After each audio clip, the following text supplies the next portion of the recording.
The subcommittee hearing on unidentified anomalous phenomena, or UAPs, will come to order. Welcome, everyone. Without objection, the chair may declare a recess at any time. Additionally, without objection, the following members are waived onto the subcommittee for the purpose of participating in today's hearing: Mr. Burchett of Tennessee, Ms. Luna of Florida, Mr. Getz of Florida, Mr. Burleson of Missouri, Mrs. Ocasio-Cortez of New York, and Mr. Ogles of Tennessee. Without objection, so ordered.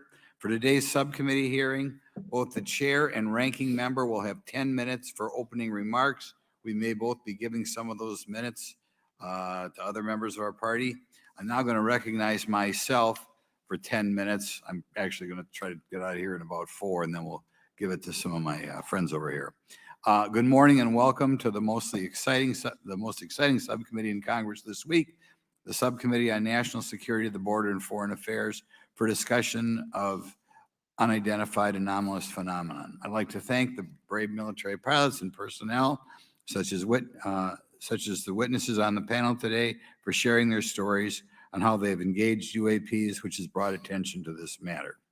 Curiosity and speculation from all walks of life have generated interest in studying what UAPs are and what threats they may pose. I will say that when I was younger in school, I read a book, a 1966 book called Flying Saucers, Serious Business, and for a while, when I was a little bit younger, I thought it was the most important issue out there. The lack of a transparency regarding UAPs, which was one of the themes of that book,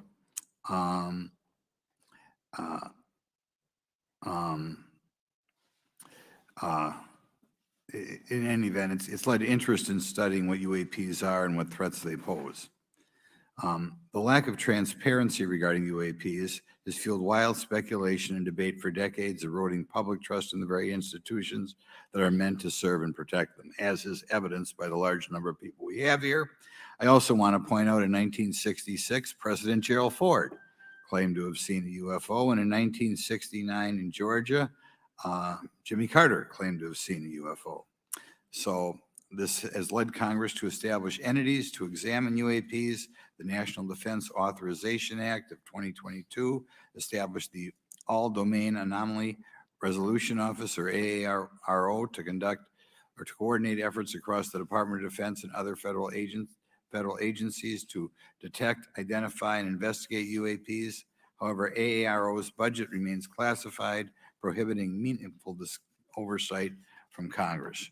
In addition to AARO's efforts, NASA is leading an independent study on UAPs that will identify how UAP data is gathered from both civilian and government entities that can be analyzed to shed light on the topic. However, despite these offices being established, there lies a pressing demand for government transparency and accountability that cannot be overlooked. And that's been a problem that's been around for 50 years. The Biden administration handling of the Chinese spy balloon that violated U.S. airspace is one example how the government is not prepared for these. The Biden administration's description of events has shown that the government continues not to be forthright. Between the Chinese balloon being shot down and 2 UAPs subsequently shot down following the event earlier this year, the U.S. government spent $1.5 million in taxpayer dollars on missiles, yet we have seen little clarity from the Biden administration. We must demand transparency from the Department of Defense, our intelligence community, and our defense industry on the UAP work. We're going to ask some questions about that today. Congress recognizes the subject of UAPs is multifaceted and requires a careful, data-driven approach.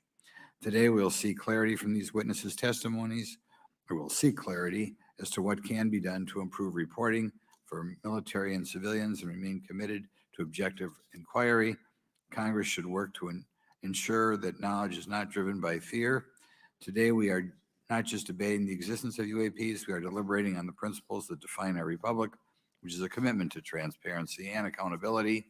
I look forward to hearing from our witnesses today about ways we can improve government efficiency and openness when it comes to UAPs. I thank each of you for your presence here today and for your dedication to safeguarding the interests of the American people. I look forward to your testimony. Now I'm going to turn it over for 2.5 or 3 minutes to Representative Burchett from Tennessee. Thank you, Mr. Chairman. Thank you all for being here. I want to thank everybody for making this happen today. And I want to remind everybody this is a nonpartisan issue. This has nothing to do with party politics. I think the cover-up goes a lot deeper than that.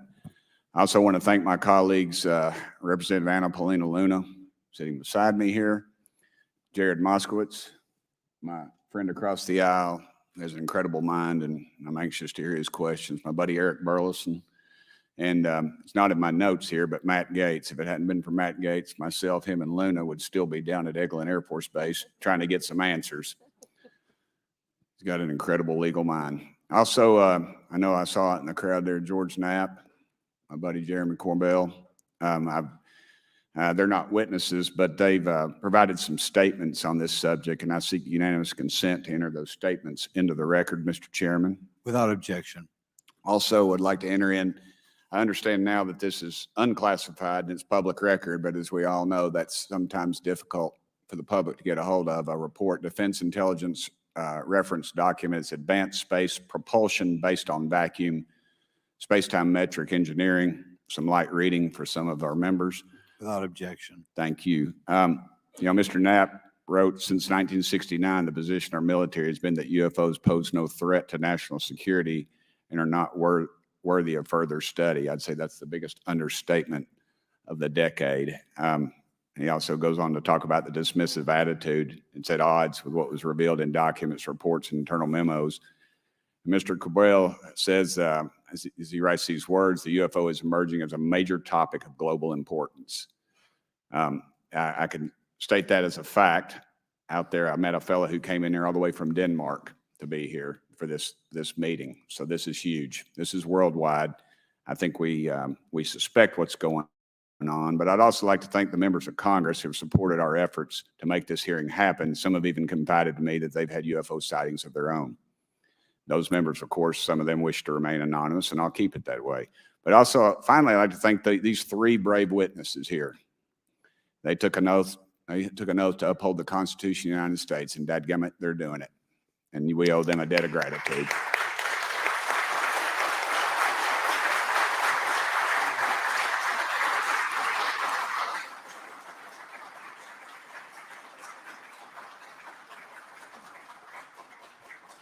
Y'all quit clapping. You're cutting in on my time.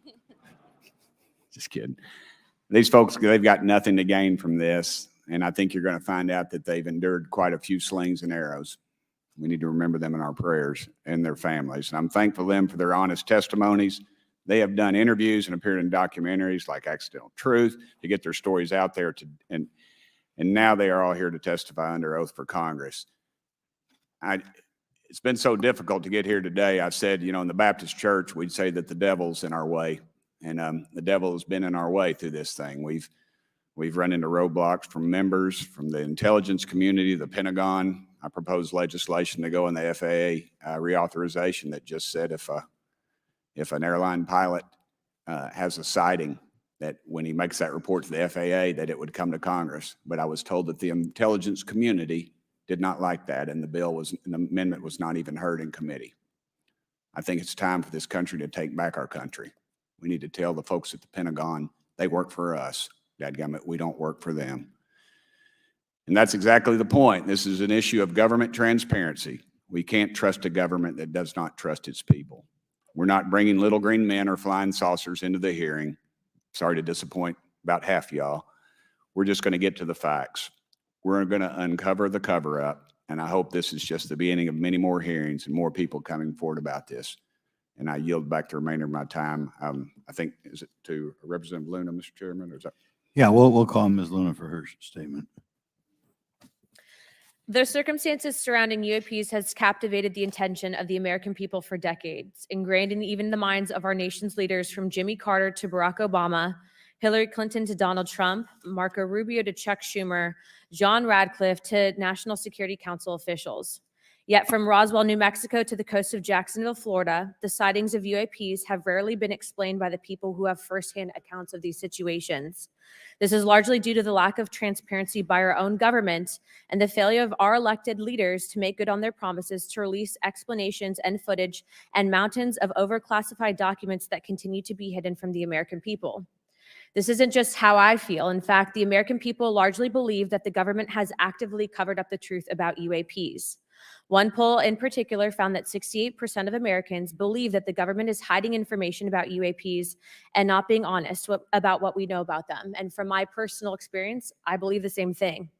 Another poll found that nearly half Americans believe that the federal government is doing a very bad or somewhat bad job of dealing with reports of UFO sightings.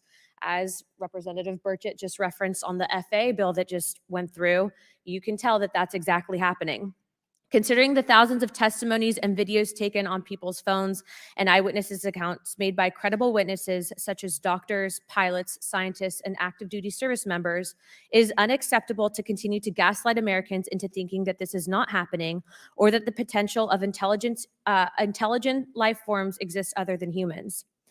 Even more alarming is the fact that these eyewitnesses are many of times service members and have no assurance that their lives will not be negatively impacted or even harmed by their experiences.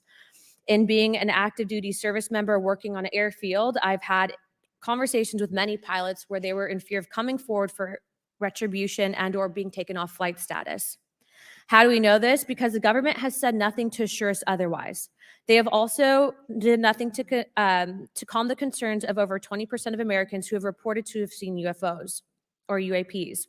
We are simply told not to question the government and that the government has it under control. Today is the first hearing of its kind where we will attempt to get down to the bottom of what is actually happening with UAPs. But we will hear from people who have had personal sightings rather than Pentagon bureaucrats who have always been sent to stonewall our investigations. Just so that the press knows and the people know, we were even denied access to a classified briefing in a SCIF prior to this hearing due to the amount of hoops that we had to jump through to grant temporary clearance to witness Grusch, who has knowledge of classified information. It is time to have an open-minded discussion on this topic, to hear the evidence and understand the magnitude of what this means, not just for our nation, but for humanity. Thank you, Chairman. I yield back the rest of my time. Thank you very much, and I'd like to thank you and Mr. Burchett for bringing this topic to my attention. Now we'll recognize National Security Subcommittee Ranking Member Garcia for 10 minutes. Well, thank you, Mr. Chairman, and I want to thank first our witnesses for joining us today. I want to begin by thanking you all for your service to our country and for sharing your voices today and your courage to be here as well. To Mr. Graves, particularly grateful to you to spend some time that we had for you to share with candor some of your experiences, so I appreciate that as well. I do want to thank all the members of our subcommittee today and also those that are here and have waved on for their incredible interest in this issue, particularly to Congressman Burchett. I know that your leadership has brought us to this place today, and I want to thank you for that, as well as everyone else that's been engaged in this work. I also want to thank the oversight staff, who I know has been working very hard to ensure that today's hearing is serious, that it's transparent, and that it also provides appropriate answers, as our oversight body always demands. Now, it's really important that we're here in a bipartisan way to have this conversation, which really, to the heart of it, is about national security and key to the subcommittee's core purpose. This is the subcommittee on national security of the Oversight Committee. Now, our witnesses will testify today that UAPs have posed a serious safety threat, and we must understand this. More broadly, we're dealing with real questions that get to the heart of our faith in government. Faith in our institutions, as we all know, is at an all-time low. Partisanship and alternative facts make it too easy to doubt narrative or our institutions.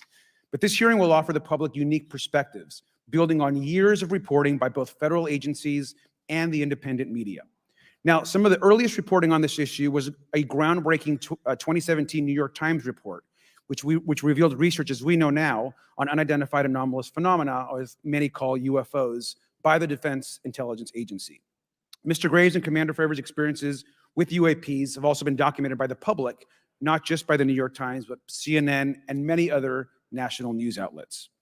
Now, the Office of the Director of National Intelligence has published public reports documenting UAPs, and on June 9th, 2022, NASA announced that the agency is commissioning a study to, of course, examine unidentified anomalous phenomena.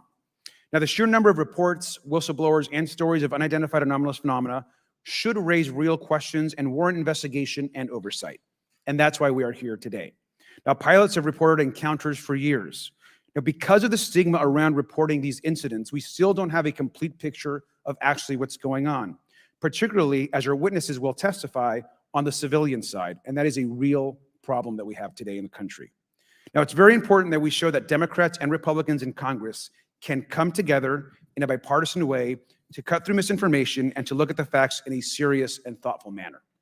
If we are to advance oversight and public disclosure, we must also gain the broad support of the public.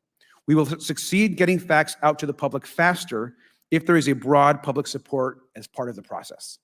Now, I understand fully the Department of Defense is hesitant to share information that could also undermine our national security by revealing information on the capabilities of our own aircraft, our sensors, and other sensitive material. At the same time, many people believe that we're withholding information from them, and that is dangerous also. I believe in openness and transparency. That is also the role of Congress, and I want to trust that the American people will be able to weigh the evidence and make up their own minds. Now, we have incidents where sensors, sometimes even multiple types of sensors, detect things that we cannot explain. UAPs, whatever they may be, may pose a serious threat to our military or civilian aircraft, and that must be understood. Now, my career and training as a longtime and career educator and teacher and researcher tell me that we should never rule anything out. We know that our space, of course, is vast and undiscovered. I also want to note that Mr. Sean Kirkpatrick, director of the All-Domain Anomaly Resolution Office, the component of the DoD office that investigates UAP data, has testified before the Senate this year that his unit has found no evidence of extraterrestrial activity. NASA has also stated they don't have evidence of extraterrestrial life either, and we've heard this, of course, from some of our government agencies. And we should remind viewers and witnesses, which I think is really important, that we also cannot share classified information in public settings. But questions, of course, remain that people want to see data and information for themselves. The enormous interest in the hearing today underscores the importance of a fair and open look at the evidence from witnesses who can share their unique perspectives. Now, I know I certainly have a lot of questions, and I know that all the members of our committee do as well. We should come to this hearing with an open mind, and we should not let our existing ideas restrict us on either side. I hear over and over from many agencies the stigma around reporting and investigating UAPs prevents us from getting real answers. We know that whistleblowers have reported harassment, intimidation, or stigma as well, and this is not acceptable. If people can't report incidents which would have national security or safety implications, then that also has serious consequences for us. As ranking member of this subcommittee, I know my job would be completely impossible if whistleblowers or others feel intimidated to come before this committee. We can't be afraid of asking questions, and we can't be afraid of the truth. I'm proud to say that this hearing builds upon bipartisan work by members of the House and Senate dating many years back, which has sought to increase awareness within the Department of Defense and to mandate more of Congress of UAPs. We know the Senate is taking up an amendment to their defense authorization bill, which will create a commission with broad declassification authority, and we should all agree that that is an important step. Members of both parties and senior officials in multiple administrations have taken an interest in this issue, and we're proud to carry and build that confidence in the American people. This hearing will also not be the end of this discussion, but a new chapter and start to years and years of work that many folks, both in the public and within government, have been working on. We should encourage more reporting, not less, on UAPs. The more we understand, the safer we will be. We will hear testimony from witnesses today with a long record of service to the American people and with subject matter expertise. Our witnesses have a unique opportunity to share their perspective, insights, and their experiences with the American people. And I encourage all of my colleagues to engage with these difficult questions with an open mind and to follow the facts on behalf of our country. I also just want to say more broadly that we should look at this hearing and believe that everything is on the table as it relates to UAPs. I think an open mind is absolutely the best. I want to yield the 2.5 minutes, the remainder of my time, to the representative from Florida, Representative Moskowitz, for an opening statement. He also has been very much engaged in this issue, and I want to thank him for his leadership. Congressman. Thank you, Ranking Member Garcia. Thank you, Mr. Chairman. I want to thank Tim Burchett and Anna Paulina Luna for their leadership in pushing this hearing forward. I want to thank, obviously, committee staff and their staff working on this on a bipartisan basis because many Americans are deeply interested in this issue, and it shouldn't take the potential of non-human origin to bring us together. Additionally, I want to thank the witnesses for coming forward to share your perspectives, your thoughts, and the sightings of UAPs. Unlike other hearings many times in Congress, you're not here to help a political party, but you're here to share information with the American people. And it's not something that is just going on in this administration. It's something that's spanned many administrations. For decades, many Americans have been fascinated by objects mysterious and unexplained, and it's long past time that they got some answers. The American public has a right to learn about technologies of unknown origins, non-human intelligence, and unexplainable phenomena. Those are not the words of a UFO Twitter account. Though that is a direct quote from Majority Leader Chuck Schumer, that the American public has a right to learn about technologies of unknown origins, non-human intelligence, and unexplainable phenomena. In an interview with Fox News, recent former Director of National Intelligence John Radcliffe confirmed the US government is aware a lot more sightings of UAPs, and that they have not made that information public. I quote, "There are a lot more sightings that have not been made public," Radcliffe said to Fox News. For me, this hearing is about transparency. We unfortunately live in a time in which many people distrust government and our institutions, and overclassification of information away from the American public or even Congress contributes to today's politics. The American people have regular questions. What are UAPs? How come the media doesn't report more on them? Are they foreign adversaries?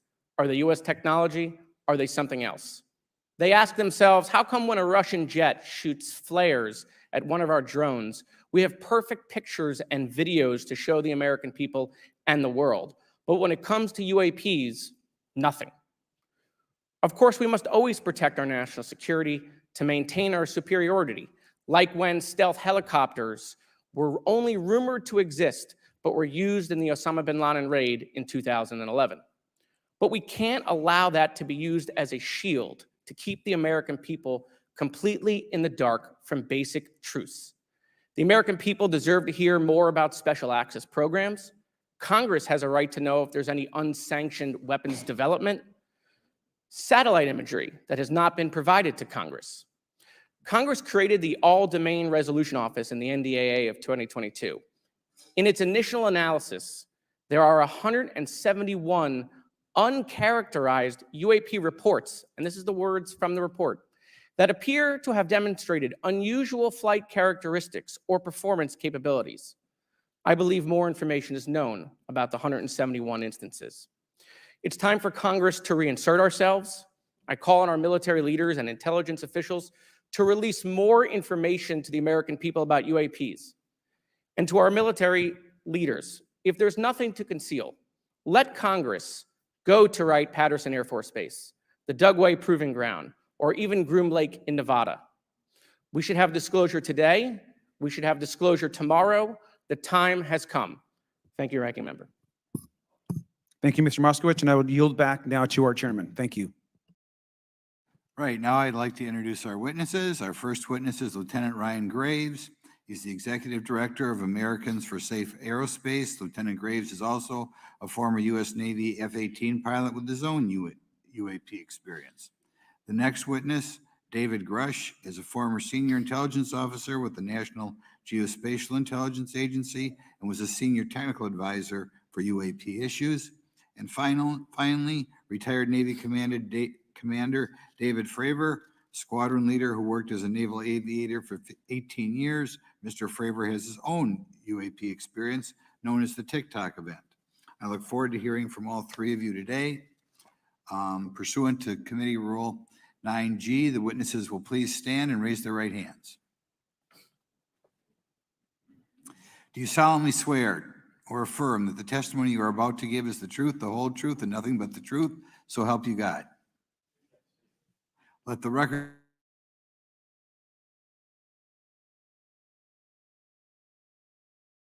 show that all the witnesses answered in the affirmative. You may be seated. We appreciate you, and they will appear in full in the hearing record. Please try to limit your oral statements to 5 minutes. As a reminder, please press the button on the microphone in front of you so that it's on and the members can hear you. When you begin to speak, the light in front of you will turn green. After 4 minutes, it'll turn yellow, and the red light, when that comes on, it tells you your 5 minutes have expired. I'll now recognize Mr. Graves for 5 minutes for your opening statement. Thank you. Chairman Grothman, Ranking Member Garcia, distinguished members of the House Oversight Subcommittee on National Security, Representatives Burchett and Luna. My name is Ryan Fobbs Graves, and I'm a former F-18 pilot with a decade of service in the U.S. Navy, including 2 deployments in Operation Enduring Freedom and Operation Inherent Resolve. I have experienced advanced UAP firsthand, and I'm here to voice the concerns of more than 30 commercial aircrew and military veterans who have confided their similar encounters with me. Today, I would like to highlight 3 critical issues that demand our action. As we convene here, UAP are in our airspace, but they are grossly underreported. These sightings are not rare or isolated, they are routine. Military aircrew and commercial pilots, trained observers whose lives depend on accurate identification, are frequently witnessing these phenomena. The stigma attached to UAP is real and powerful and challenges national security. It silences commercial pilots who fear professional repercussions, discourages witnesses, and is only compounded by recent government claims questioning the credibility of eyewitness testimony. Parts of our government are aware of more about UAP than they let on, but excessive classification practices keep crucial information hidden. Since 2021, all UAP videos are classified as secret or above. This level of secrecy not only impedes our understanding, but fuels speculation and mistrust. In 2014, I was an F-18 Foxtrot pilot in the Navy Fighter Attack Squadron 11, the Red Rippers, and I was stationed at NAS Oceana in Virginia Beach. After upgrades were made to our jet's radar systems, we began detecting unknown objects operating in our airspace. At first, we assumed they were radar errors, but soon we began to correlate the radar tracks with multiple onboard sensors, including infrared systems, eventually through visual ID. During a training mission in Warning Area Whiskey 72, 10 miles off the coast of Virginia Beach, 2 F-18 Super Hornets were split by a UAP. The object, described as a dark gray or a black cube inside of a clear sphere, came within 50 feet of the lead aircraft and was estimated to be 5 to 15 feet in diameter. The mission commander terminated the flight immediately and returned to base. Our squadron submitted a safety report, but there was no official acknowledgement of the incident and no further mechanism to report the sightings. Soon, these encounters became so frequent that aircrew would discuss the risk of UAP as part of their regular pre-flight briefs. Recognizing the need for action and answers, I founded Americans for Safe Aerospace. The organization has since become a haven for UAP witnesses who were previously unspoken due to the absence of a safe intake process. More than 30 witnesses have come forward, and almost 5,000 Americans have joined us in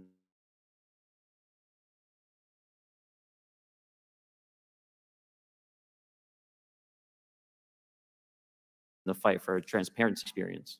Pilots are reporting UAP at altitudes that appear above them at 40,000 feet, potentially in low Earth orbit or in the gray zone below the Kármán line, making inexplainable maneuvers like right-hand turns and retrograde orbits or J-hooks. Sometimes these reports are reoccurring, with numerous recent sightings north of Hawaii and in the North Atlantic. Other veterans are also coming forward to us regarding UAP encounters in our airspace and oceans. The most compelling involve observations of UAP by multiple witnesses and sensor systems. I believe these accounts are only scratching the surface, and more will share their experiences once it is safe to do so. In closing, I recognize the skepticism surrounding this topic. If everyone could see the sensor and video data I witnessed, our national conversation would change. I urge us to put aside stigma and address the security and safety issue this topic represents. If UAP are foreign drones, it is an urgent national security problem. If it is something else, it is an issue for science. In either case, unidentified objects are concerned for flight safety. The American people deserve to know what is happening in our skies. It is long overdue. Thank you. Mr. Grusch? Mr. Chairman, ranking members and congressmen, thank you. I'm happy to be here. This is an important issue, and I'm grateful for your time. My name is David Charles Grusch. I was an intelligence officer for 14 years, both in the U.S. Air Force, both active duty Air National Guard and Reserve at the rank of major, and most recently from 2021 to 2023, at the National Geospatial Intelligence Agency, NGA, at the GS-15 civilian level, which is the military equivalent of a full bird colonel. I was my agency's co-lead in unidentified anomalous phenomena and transmedium object analysis, as well as reporting to the UAP task force, UAPTF, and eventually, once it was established, the All-Domain Anomaly Resolution Office, AARO. I became a whistleblower through a PPD-19 urgent concern filing in May 2022 with the Intelligence Community Inspector General. Following concerning reports from multiple esteemed and credentialed current and former military and intelligence community individuals that the U.S. government is operating with secrecy above congressional oversight with regards to UAPs. My testimony is based on information I've been given by individuals with a long-standing track record of legitimacy and service to this country, many of whom also have shared compelling evidence in the form of photography, official documentation, and classified oral testimony to myself and my various colleagues. I have taken every step I can to corroborate this evidence over a period of 4 years while I was with the UAP Task Force and do my due diligence on the individual sharing it. This is because of these steps, I believe strongly in the importance of bringing this information before you. I am driven by a commitment of both to truth and transparency, rooted in our inherent duty to uphold the United States Constitution and protect the American people. I'm asking Congress to hold our government to this standard and thoroughly investigate these claims. But as I stand here under oath now, I am speaking to the facts as I've been told them. In the U.S. Air Force, in my National Reconnaissance Office, NRO, reservist capacity, I was a member of the UAP Task Force from 2019 to 2021.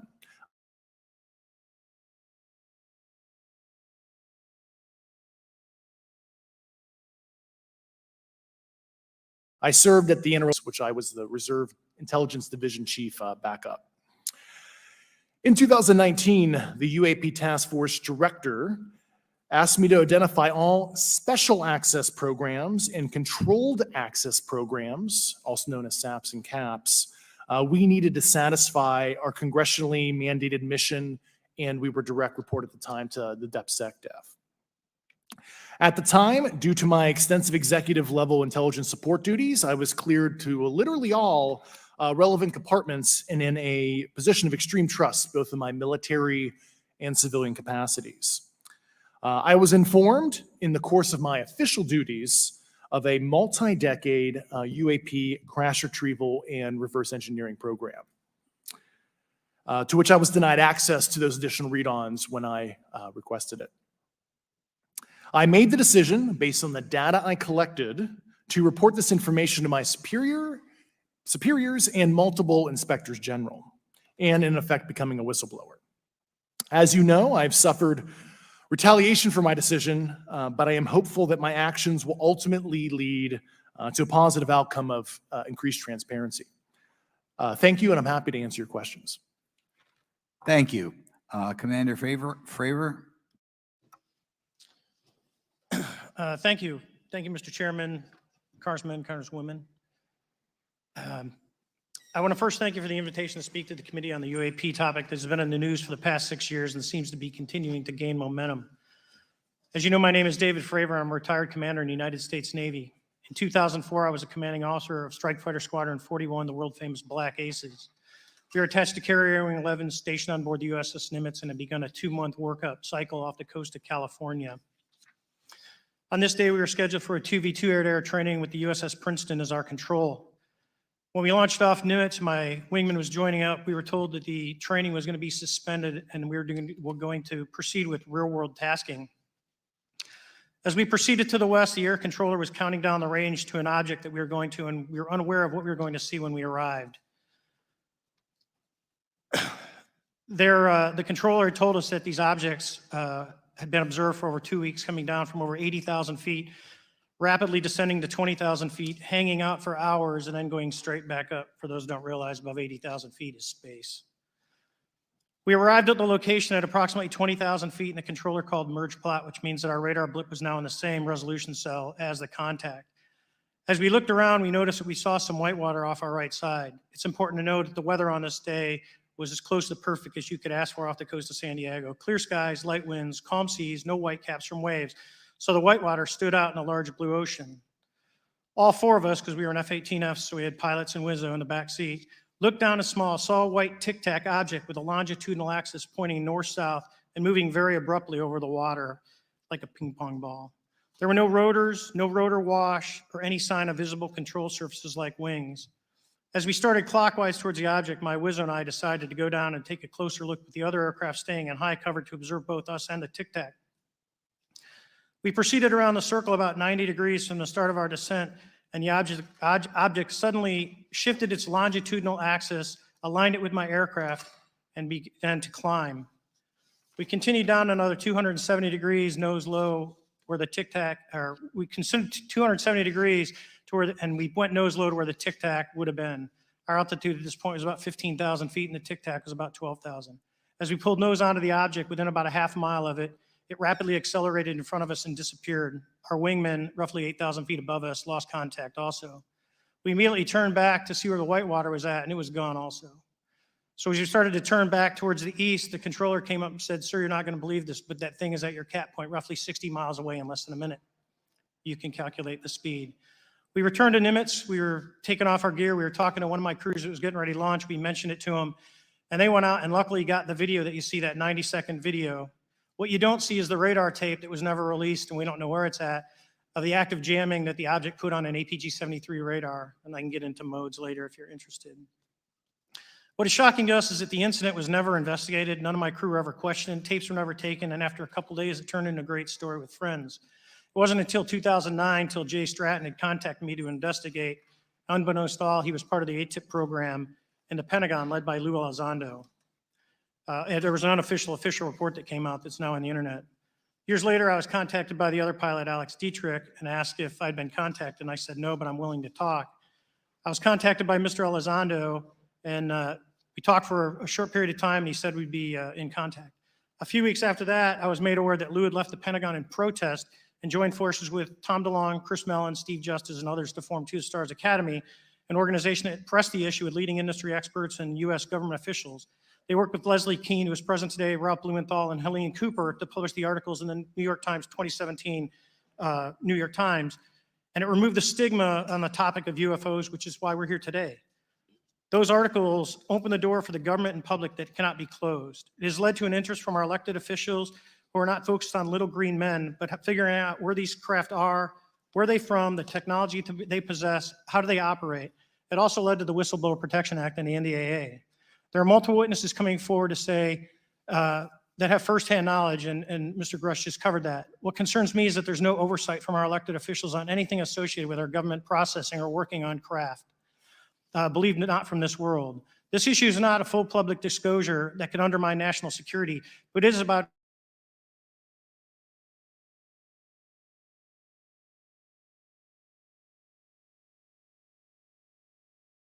ensuring that our system of checks and balances in the House and Senate and this work that is said to be occurring from whistleblower testimonies should not be exempt. In closing, I would like to say that the Tic Tac object we engaged in 2004 was far superior to anything that we had on time, have today, or are looking to develop in the next 10 years. If we in fact have programs that possess this technology, it needs to have oversight from those people that the citizens of this great country elected in office to represent what is best for the United States and best for the citizens. I thank you for your time. Thank you very much. Thank you very much. I know it's very difficult for all of you, all you've done in the past to try to illuminate this issue. Call on myself first for some questions. I'm going to start with Mr. Graves. Are pilots that you interact with as part of your organization, do you feel adequately trained and briefed on how to handle encounters with UAPs? No. Right now, military witnesses to UAP have limited options for reporting UAP. But more concerning is that commercial aviation sector has not adapted to the lessons that the military has implemented.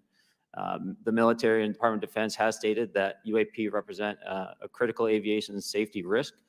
We have not seen that same language being used in the commercial markets. They are not acknowledging this risk. Okay, what steps do you think you have to be taken to improve a pilot's UAP reporting, be it military or commercial? Right now, we need a system where pilots can report without fear of losing their jobs. There is a fear that the stigma associated with this topic is going to lead to professional repercussions, either through management or perhaps through their yearly physical check. So having a secure system, reducing the stigma, and making this information available through the public is going to reduce the concerns that aircrew have. Could you just give me a little idea of the degree to which reports in the past are not made public right now? Well, I don't think there has been a proper reporting system to gather those reports and thus not report them. So to answer your question, I think there is a dearth of data due to the fact that the reporting has been limited up to this time. Could you tell me why you believe it's, kind of to play the devil's advocate, a reason why some of this stuff should not be available to the public? There's certainly some national security concerns when we use our advanced sensors in our tactical jets to be able to identify these objects. However, there's no reason that the objects themselves would be classified. I would be curious to see how the security classification guideline actually spells out the different nuances of how this topic is classified from the perspective of UAP, not national security. I'll give you a follow-up on that. Assuming that there are reasons why not all this should be made public, this has been around for a long period of time. Can any of the three of you think of any reason why anything related to UAPs, say 15 years and back, should not be immediately made public? I think one of it is acknowledging a vulnerability, both from a collection and I'll just say a countermeasure perspective. So it's We'll go say, that we haven't cracked for many years. Yeah. even say 20 years back. Is there any reason why when you go back that far, things shouldn't be made public? Unless it shows a specific national security vulnerability as it relates to a weakness in a particular defense system. Oh, okay, Mr. Fravor, the TikTok incident that you were engaged occurred in 2004. What kind of reporting took place after that incident? None. We had a standard debrief where the backseaters went down to our carrier intel center and briefed what had happened. And that was it. No one else talked to us. And I was in the top 20 in the battle group. No one came. The captain was aware, the admiral was aware, nothing was done. Your commanding officers provide any sort of justification? No, because I was the commanding officer of the Okay. squadron, so no. Was this incident the only UAP event that you encountered while you were a pilot? Yes, it was. Okay. This is for any one of you. Based off of each of your experiences and observations, do you believe UAPs pose a potential threat to our national security? Yes, and here's why. The technology that we faced was far superior than anything that we had, and you could put that anywhere. If you had one, you captured one, you reverse engineered it, you got it to work, you're talking something that can go into space, go someplace, drop down in a matter of seconds, do whatever it wants and leave, and there's nothing we can do about it. Nothing. Okay, you two? Well, I would also like to add from a commercial aviation and military aviation perspective, we deal with uncertainty in our operating space as a matter of our professional actions. Identifying friend from foe is very important to us. And so when we have unidentified targets and we continue to ignore those due to a stigma or a fear of what it could be, that's an opening that our adversaries can take advantage of. What steps should be taken to better understand and respond to UAP encounters in the interest of national security? There needs to be a location where this information is centralized for processing, and there needs to be a two-way communication loop so the operators on the front end have a feedback and can get best practices on how to process information, what to do, and to ensure that their reporting is being listened to. Right now, Okay. there is not a lot of back Yeah. and forth. Mr. Grusch, in your complaint to the Intelligence Community Inspector, Inspector General,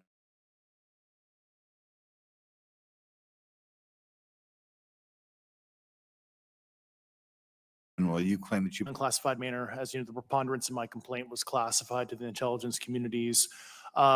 Both material acquisition and exploitation activity, also baselining the UAPs, but not sharing it with, intelligence professionals that are actually doing step briefs to pilots, that kind of information. Yeah. Okay, thank you very much. Now we'll go to Mr. Garcia. Thank you. Again, thank you all for your service and for testifying today. Want to just talk about UAPs as it relates to what we're seeing in the pilots' interaction with UAPs. Particularly, Mr. Graves, one of the, I think, concerns that for members of this committee is this idea that pilots, there's no system to actually report UAPs and the stigma around pilots. And so can you just briefly, you mentioned that you're working with 30 pilots right now that have had encounters with UAPs, but you've also, I believe, discussed and know of many more pilots. This is just those that you're currently working with. Is that correct? Can you expand on that?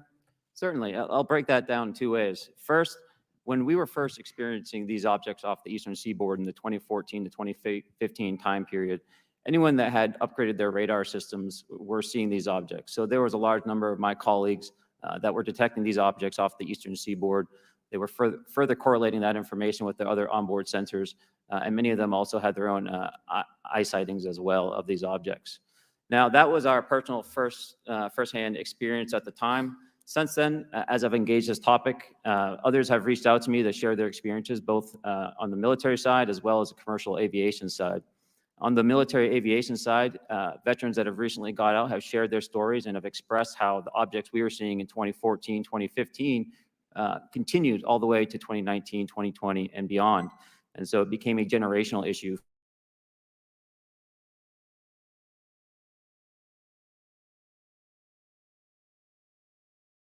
for naval aviator accidents.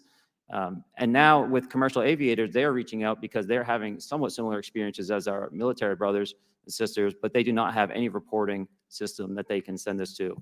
And let me just add to, and both to Mr. Fravor as well as Mr. Graves, not having this system for reporting, would you both agree that is harmful to not just our national security interests, but to understand this phenomenon of what's happening with UAPs?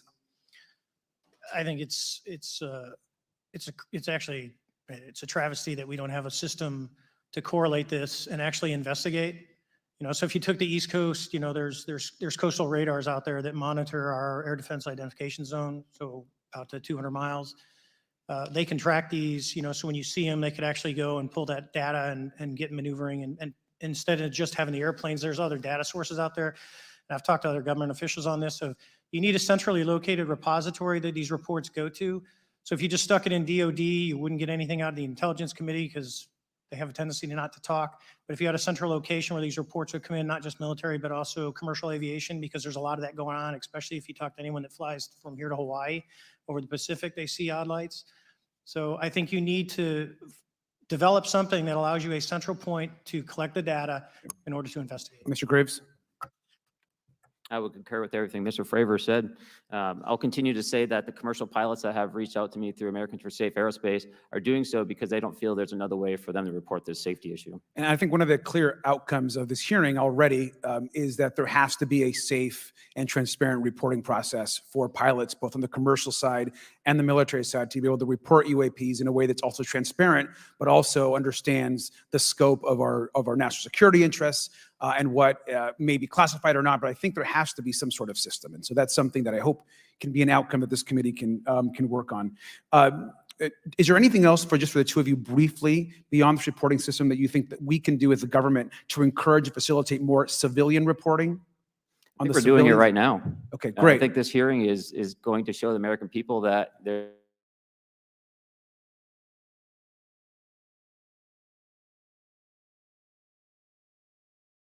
government takes this topic. Counters. Do either of you have any suggestions that could facilitate that? My recommendations would be to make that a sensor-centric operation in order to make it as objective as possible. Okay. Sir, Mr. Fravor? No, I agree with Mr. Graves on that. Okay.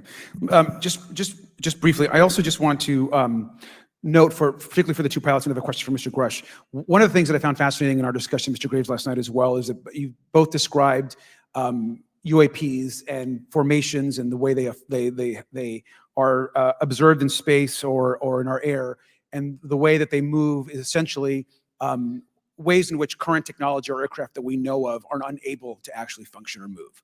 And so will you just, for the public record, again, once again, just briefly, just either describe or note that aircraft that are being witnessed, particularly by the 30 folks that you're working with, are essentially outside the scope of anything that we know of today and the technology we have today. Mr. Graves, Mr. Fravor?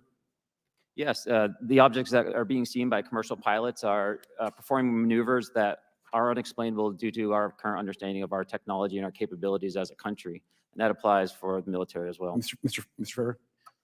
Yeah, I concur with that. We have nothing that can stop in midair and go the other direction, nor do we have anything that can, like in our situation, come down from space, hang out for 3 hours and go back up. Thank you. My last question, and sometimes I know that you have also said some of these answers in the past, but we're trying to get them on the public record as well, which is really important. Mr. Grusch, finally, do you believe that our government is in possession of UAPs? Absolutely, based on interviewing over 40 witnesses over 4 years. And where? I know the exact locations, and those locations were provided to the Inspector General and some of which to the intelligence committees. I actually had the people with the firsthand knowledge provide a protected disclosure to the Inspector General. Thank you. And Mr. Chairman, I would just say that I think that these questions are important questions, and I look forward to being involved in the process to get those answered. I know there'll be a lot of questions from other committee members, so I yield back. Thank you. We'll go to Mr. Burchett himself. Thank you, Mr. Chairman. Thank you, Mr. Garcia. I would like to have you on my legislation to do just that on the reporting. And we'll get together on that. Maybe you can be my co-sponsor on that. That'd be really cool. Thank you for those great questions.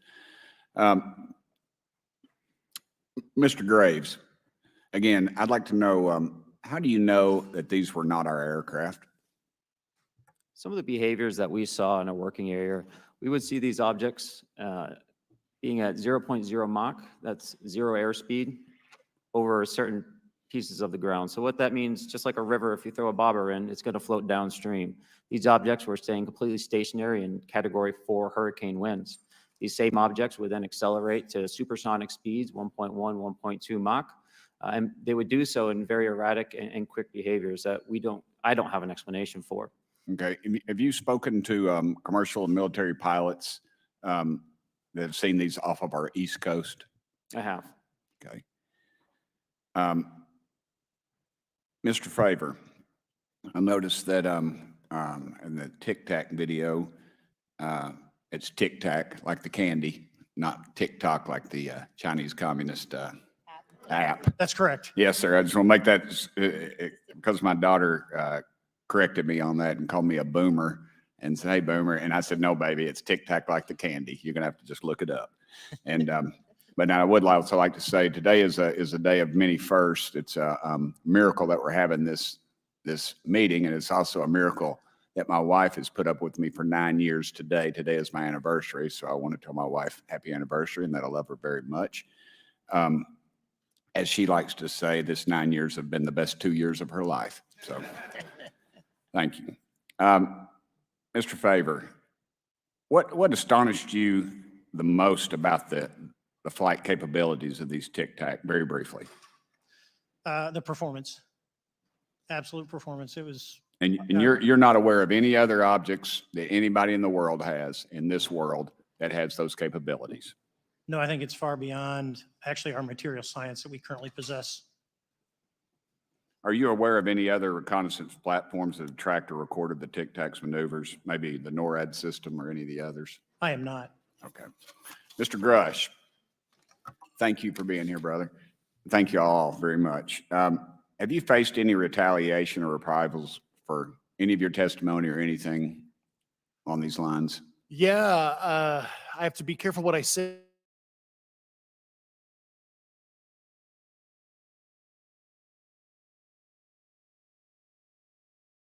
in detail, but help provide somebody information. But it was very brutal and very unfortunate, some of the tactics they used to hurt me both professionally and personally, to be quite frank. Yeah. It's very unfortunate. As they say, when you're over the target, that's when they do the most firing at you. Do you have any personal knowledge of people who have been harmed or injured in efforts to cover up or conceal these extraterrestrial technology? Yes. Personally. Have anyone been murdered that you would think, that you know of or have heard of, I guess? I have to be careful asking that question. I directed people with that knowledge to the appropriate authorities.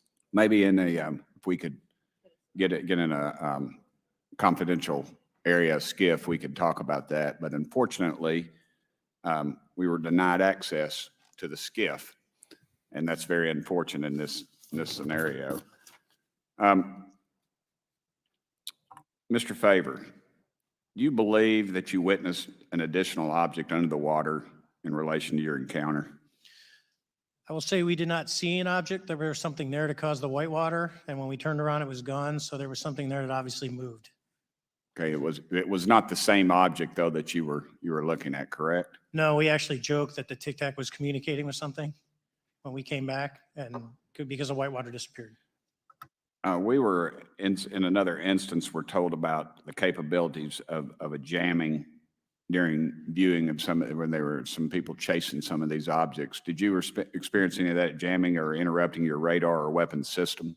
My crew that launched after we landed experienced significant jamming to the APG-73 radar, which was what we had on board, which is a mechanically scanned, very high-end system prior to the APG-79. And yes, it did pretty much everything you could do: range, velocity, aspect, and then it spit the lock, and the targeting pod is passive. That's what we were able to get the video on. I'm about to run out of time, but are you aware of any of our enemies that have that capability? No.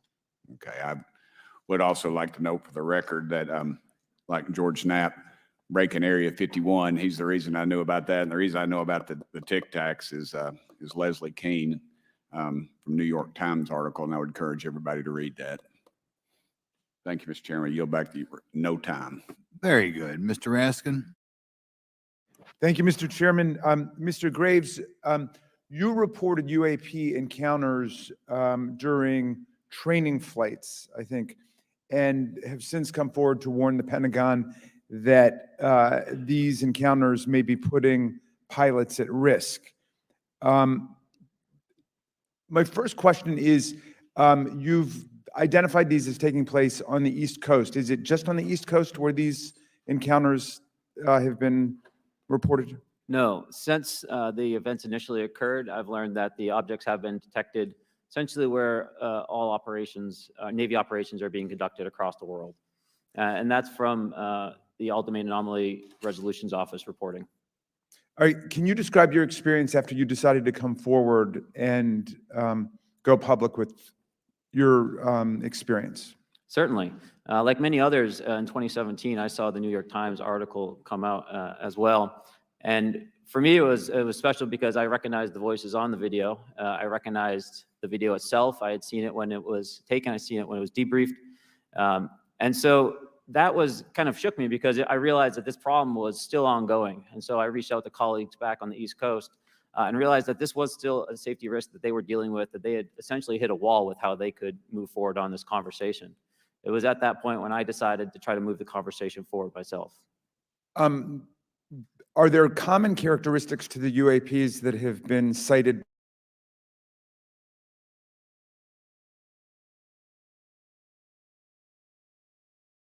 by different pilots? Inside of a clear sphere? I'm sorry, dark gray or black cubes? Yes, Yeah. inside of a clear sphere, where the apex or tips of the cube were touching the inside of that sphere. And that was primarily what was being reported when we were able to gain a visual tally of these objects. And that occurred over almost 8 years. And as far as I know, it's still occurring. I take it that you're arguing what we need is real transparency in a reporting system so we can get some clarity on what's going on out there, because there are many pilots in your situation, but we should have a way of developing a systematic inventory of all of such encounters. Is that right? Yes, and I think we need both transparency and the reporting. We have the reporting, but we need to make sure that information can be promulgated to commercial aviation as well as the rest of the populace. Mr. Grusch, what about you? What was your experience after you came forward? Well, it's only been about 2 months or so. So I guess my experience has been overwhelming support from former colleagues of mine that have privately messaged me, and I do appreciate that. But I do have knowledge of active planned reprisal activity against myself and other colleagues, and it's very, very upsetting to me. Coming from where? Certain senior leadership at previous agencies I was associated with. And that's all I'll say publicly, but I can provide more details in a closed environment. Okay. Well, I hope you understand that there would be bipartisan rejection of any attempt to vilify, demonize, or engage in other reprisals against our witnesses and people who are telling the truth from their perspective. Yeah, there were certain colleagues of mine that were brutally administratively attacked, and it actually makes me very upset as a leader to see that happen to other coworkers and actually superiors of mine over the last 3 years. How do you account for that response? That seems like a bizarre response. I call it administrative terrorism. That's their quiver, their tool in the toolbox to silence people, especially the career government service cares about their career, cares about their clearance, their reputation to climb the ladder. And when you threaten that career path, a lot of people back off. But I'm here to represent those people. So, Mr. Fravor, what about you? What has your experience been since you've come forward with your perspective on this? Actually, I've been treated very well. And the 6 people that were involved, myself included, all of them have or will be retiring from the military as 05s or 06s. And all my friends that are very senior, 3 and 4 stars, I've talked to them. They believe, they understand there's a problem. But no, I was actually treated really well. And what is your general interpretation of these phenomena, or what is your current thinking of trying to make sense of them? Well, I'll say, I'm not like a UFO fanatic. It's not me. But I will tell you that what we saw with 4 sets of eyes over a 5-minute period, still, there's nothing, we have nothing close to it. It was amazing to see. I told my buddy I wanted to fly it, but yeah, it's just an incredible technology. All right, Mr. Chairman, thank you very much. I'll yield back to you. Thanks. On to Ms. Luna. Mr. Grusch, in speaking to you yesterday, I just wanted to follow up on Representative Raskin's questions. In the last couple of years, have you had incidences that have caused you to be in fear for your life for addressing these issues? Yes, personally. Okay. Yeah. I just want everyone to note that he's coming forward in fear of his life. To put in perspective, if they were really not scared about this information coming out, why would someone be intimidated like that? To your knowledge, are NHIs working with adversarial foreign governments in either technology exchange programs or back engineering programs? I don't have data on that. I'm not sure. Have you heard or you had people come forward to present that evidence? Not that particular evidence that you just espoused. Okay, on the 19th of April, Dr. Kirkpatrick, head of Aero, had said that he did not find any evidence of UAPs. You also stated that you had, in your interview, that you had briefed him on information that you were uncovering, but that he did not follow up with you. Were the items that you divulged to him pertinent to national security? Yes, him and I had a classified conversation in April 2022 before he took over Aero in July 2022, and I provided him some concerns I had. Do you know why he might not have followed up with you? Unfortunately, I cannot read his mind. I wish he did. I was happy to give sage counsel to him on where to look when he took the helm of Aero. Okay, and then my last question for you before I move to Mr. Graves is you received prior approval from the Defense Department to speak on certain issues, correct? Correct, through DOPSR, DoD Pre-Publication and Security Review. And I just want to remind the public, they're just looking from a security perspective. These are my own personal views and opinions, not the department's. Okay, I'm asking that though mainly because I think that there are many people that would like to discredit you. So it does bring a certain amount of credibility to your testimony. I'm required by law to do that as a former intelligence officer, or I go to jail for revealing classified information. Yeah, we don't want you to go to jail. My next question would actually be for Mr. Graves. Can you please explain to me in detail the event that occurred at Vandenberg Air Force Base? Certainly.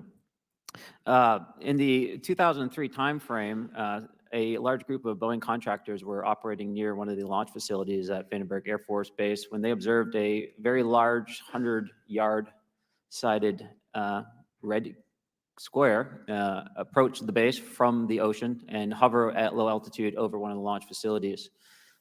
This object remained for about 45 seconds or so before darting off over the mountains. There was a similar event within 24 hours later in the evening.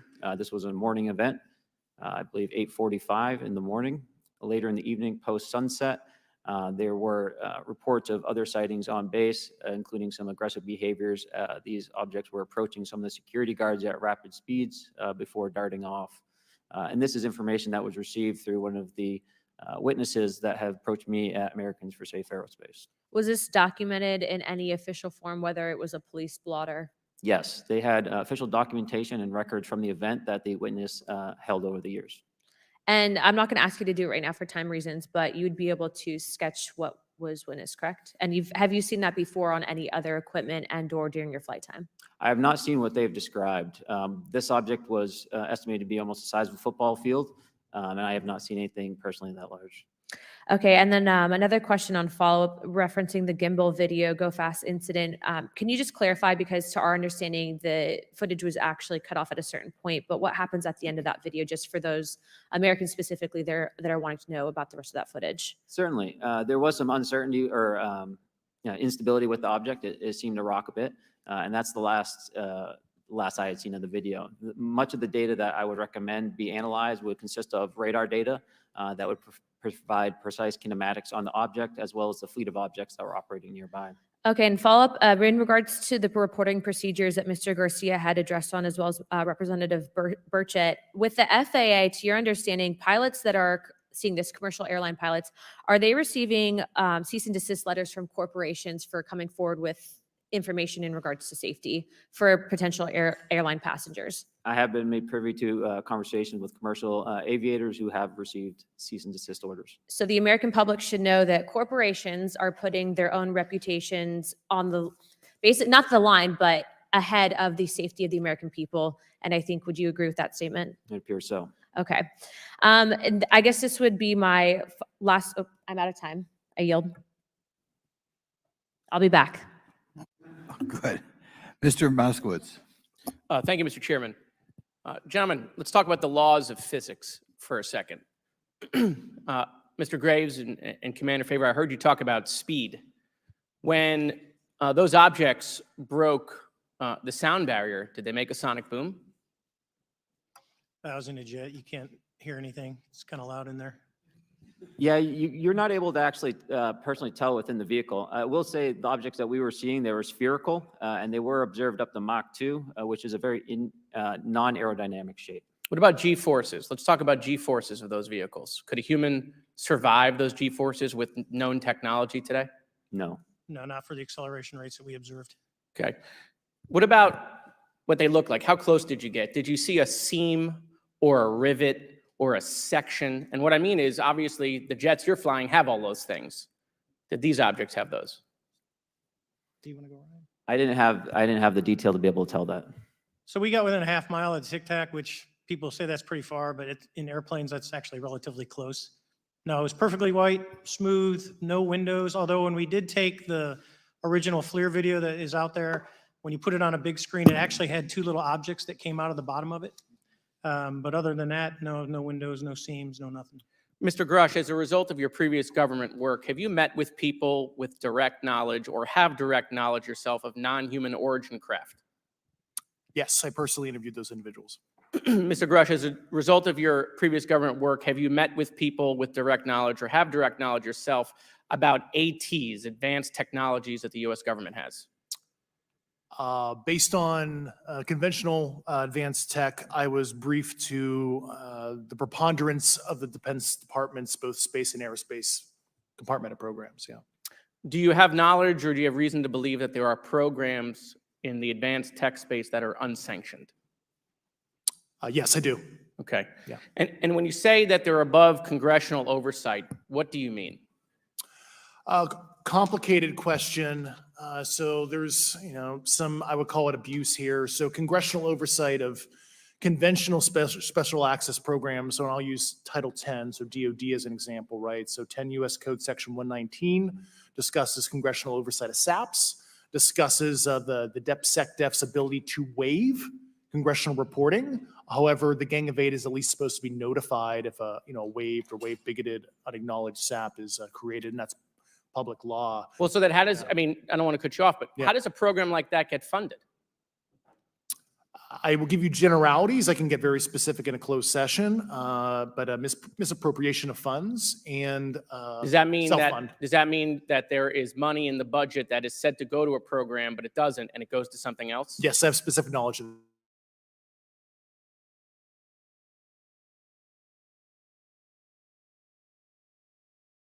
that. Yep, Do you think? correct, through something called IRAD. Okay. Satellite imagery. Let's talk about satellite imagery. We have satellites all over the place, some that we're aware of and many that we're not aware of, right? We're taking pictures of everything at every point and second. Mr. Grusch, are you aware, do you have direct knowledge, or have you talked to people with direct knowledge that there are satellite imagery of these events? That was one of my primary tasks at NGA, since we process, exploit, and disseminate that kind of information. I've seen multiple cases, some of which, to my understanding, and of course, I left NGA in April, so that's my information cutoff date. But I personally reviewed both what we call overhead collection and from other strategic and tactical platforms that I could not even explain prosaically. And I have a degree in physics, by the way, as well. And I am aware that you guys have not seen these reports, unfortunately. And I don't know why. Do you have direct knowledge, or you've spoken to people with direct knowledge that this imagery applies to crash sites, crash imagery? I can't discuss that in an open session. Okay. Do you have any information that the U.S. government is involved in a disinformation campaign to deny the existence of certain UAPs? I can't go beyond what I've already stated publicly in my News Nation interview.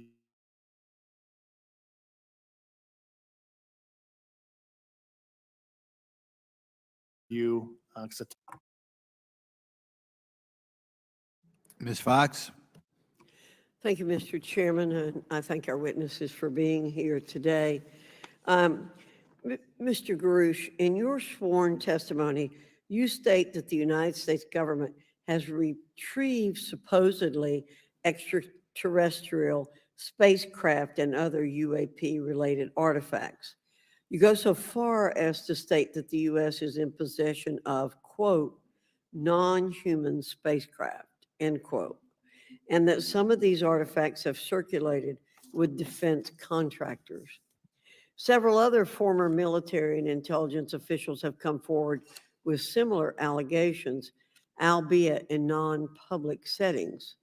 However, Dr. Sean Kirkpatrick, the director of AARO, previously testified before Congress that there has been, and I quote, no credible evidence thus far of extraterrestrial activity or of, quote, off-world technology brought to the attention of the office.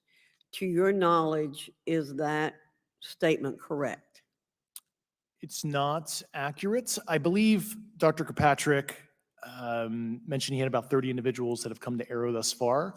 A few of those individuals have also come to Arrow that I also interviewed, Okay. and I know what they provided Dr. Kirkpatrick and their team. Okay, I was able to evaluate okay, that I information. need to go on. Sure. But my understanding that his statement is accurate, came from a direct quote. And this contradiction is a perfect example of why we need to inject transparency into our government. And for another example, look no further than the pitiful response to the Chinese spy balloon debacle earlier this year. You may remember the mass confusion that ensued when the balloon was first spotted over Montana, 4 days after it first entered U.S. airspace over Alaska. The Biden administration's initial inability to address the object grew into a continuous series of embarrassments. After news of the balloon reached the mainstream media, we were assured that the balloon posed no threat to our security. However, after the balloon was allowed to transit the entire continental United States, fighter jets were scrambled off the coast of South Carolina to shoot it down. This flip-flopping and obfuscation caused needless confusion, fear, and panic across the country. It's my hope, Mr. Chairman, that this sort of confusion will not be repeated. We should investigate the extent to which elements of our government possess or do not possess information that is of critical value to the American people. We owe it to the citizens of this nation to make sure that our government is transparent and accountable. We must make sure that our government provides answers, and Congress must do its duty to solicit those answers. With that, Mr. Chairman, I yield back. Yeah, Mr. Frost. Thank you, Mr. Chairman. In 2022, NASA announced that it was commissioning an independent study team to examine UAPs. The NASA team is comprised of scientists across different fields, as well as former astronauts and pilots. In May, the independent study team held that its first public meeting, which included the perspectives from NASA senior leaders, as well as perspectives from the Department of Defense and intelligence agencies. The NASA study team is also expected to release its first report pretty soon, and I think it's safe to say that we all eagerly await its results. Mr. Graves, how might NASA's research influence the commercial industry regarding safety in UAP? I think NASA has a big role to play as far as commercial aviation safety, and it's one of their original charges as an organization. One of the recommendations that have been put forward is to utilize their existing aviation safety reporting system to serve as a short-term fill and trusted platform for pilots that want to report on UAP. It also has built-in analytics capability and is funded by Congress.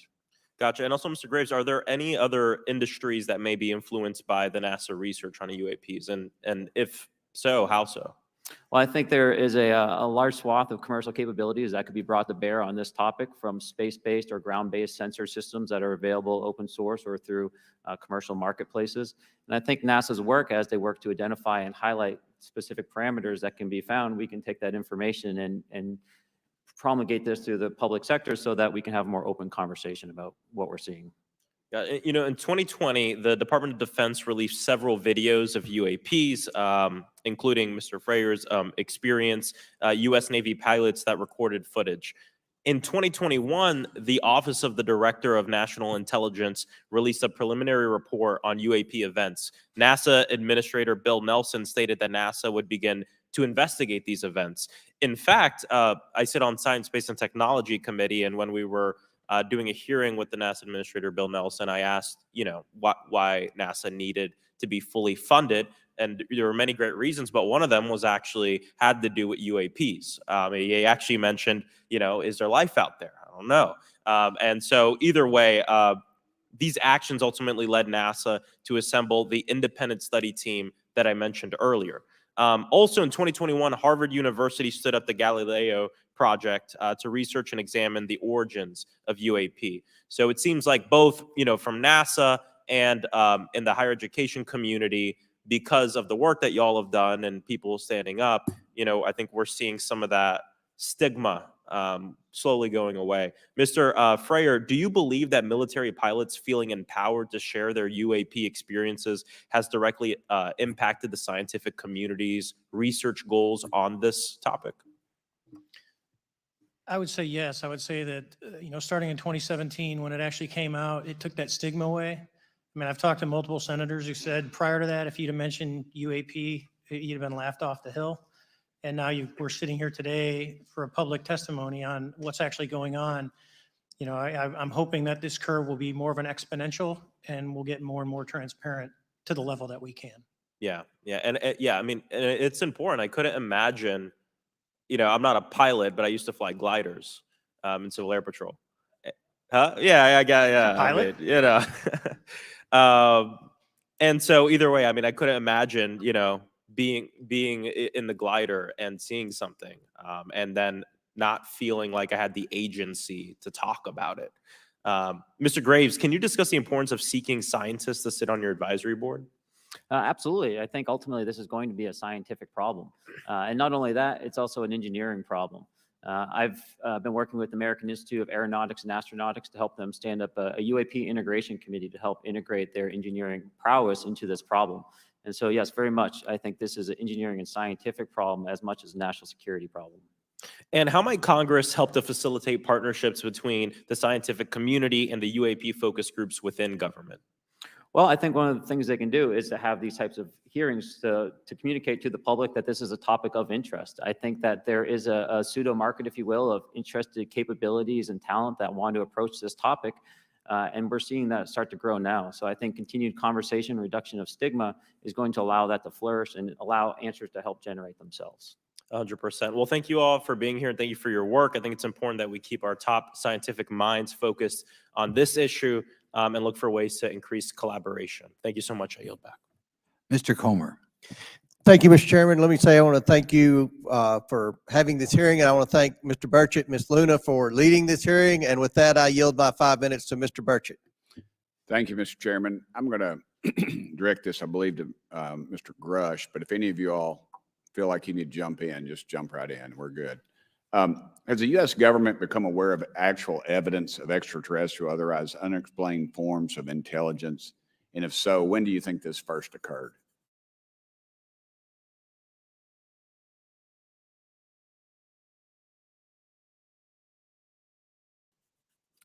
Like I've discussed publicly previously in 1930s. Okay. Can you give me the names and titles of the people with direct firsthand knowledge and access to some of this crash retrieval, some of these crash retrieval programs, and maybe which facilities, military bases that the recovered material would be in? And I know a lot of Congress talked about we're going to go to Area 51 and, and there's nothing there anymore anyway. It's just, and we move like a glacier. And as soon as we announce it, I'm sure the moving vans would pull up, but please. I can't discuss that publicly, but I did provide that information both to the Intel committees and the Inspector General. And we could get that in the skiff if we were allowed to get in a skiff with you. Would that be probably what you would think? Sure, if you had the appropriate Yeah. accesses, yeah. What special access programs cover this information, and how is it possible that they have evaded oversight for so long? I do know the names. Once again, I can't discuss that publicly and how they've evaded oversight. In a closed setting, I could tell you the specific tradecraft used. All right. When do you think those programs began, and who authorized them? I do know a lot of that information, but that's something I can't discuss publicly because of All right. sensitivities. If any of y'all want to jump in on any of this, you're more than welcome to. What level of security clearance is required to fully access these programs? Well, anybody who has. And I say that because myself, Representative Gates and Representative Luna were basically turned away at one point at Eglin. So please go right ahead. Certainly difference between member access and say somebody like me, but anybody who has a TSSCI clearance and meets the eligibility criteria, the access adjudicative authority should be able to grant you access. Yeah. Mr. Burchett, if you'll yield. So just to put a fine point on that, there's nothing that you're aware of that's above special access program classification. It's a misnomer that there's anything actually above top secret. Executive Order 13526 delineates the classification levels. Right. But I draw a point on that because we can have access to those programs. And so the notion that we're not being given that access sort of defies our typical muscle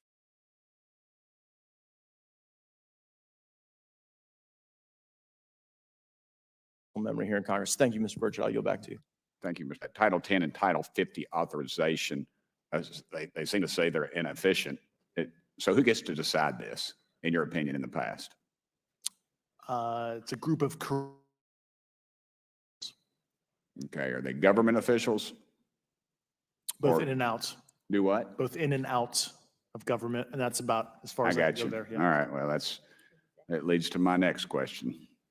Which private corporations are directly involved in this program? How much taxpayer money has been invested in these programs, to your knowledge?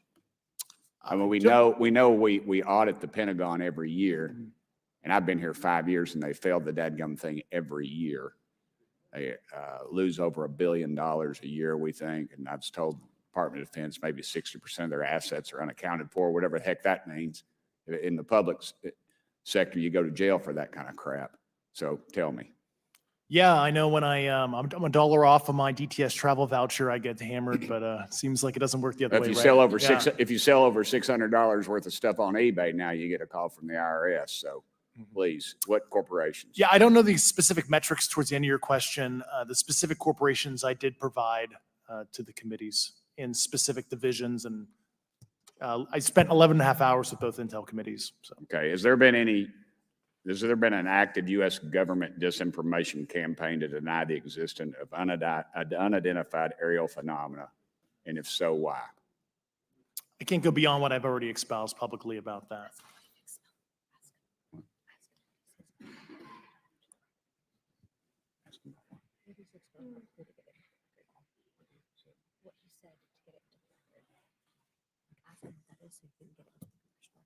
Okay, I've been told to ask you what that is and how to get it in the record. Which What have you stated publicly in your interviews for the congressional record? If you reference my News Nation interview and I talk about a multi-decade, campaign to disenfranchise public interest, Sorry, Mr. Basically. Chairman, I've gone. Yeah. Thank I you. apologize, Mr. Chairman. I yield back negative 21 seconds. Thank you. Ms. Ocasio-Cortez? Thank you, Mr. Chairman, and thank you to our witnesses for coming here today. I do concur with the ranking member as well as several other members here on this committee that this is a committee for whistleblowers and for the protection of whistleblowers as well. So we understand what you're putting on the table here and what you're putting on the line here, and we thank you for that. Mr. Grusch, you sat on the Unidentified Anomalous Phenomenon Task Force created in the 2020 NDAA, correct? Yes. There have been some things that have been mentioned here during this hearing that I wanted to pick up on. Mr. Graves, you mentioned specifically during the answers to one of your questions, you named Boeing contractors being engaged in an incident regarding this red cube about a football field wide. I was wondering if you could speak a little bit about the interaction, or Mr. Grusch, either of you, the interactions between defense contractor companies and any UAP-related programs or activities. So I'll just say that the information about the contractor himself were provided by a witness, and I have no particular detail in Understood. that relationship. Mr. Grusch? The kind of general unclass wave tops, certainly the contractors, are the metal benders, so to speak. They're the ones actually doing specific performance on government contracts. Are they required to issue any disclosure regarding UAP sightings, or do they engage in any reporting around this? In terms of the contractors, not Yes. that I'm aware of. They do not. Okay. Now, when it comes to notification that you had mentioned about IRAD programs, we have seen defense contractors abuse their contracts before through this committee. I have seen it personally, and I have also seen the notification requirements to Congress abused. I am wondering, one of the loopholes that we see in the law is that there is, at least from my vantage point, is that depending on what we're seeing, is that there are no actual definitions or requirements for notification. What methods of notification did you observe? Like when they say they notified Congress, how did they do that? Do you have insight into that? For certain IRAD activities, I can only think of ones conventional in nature.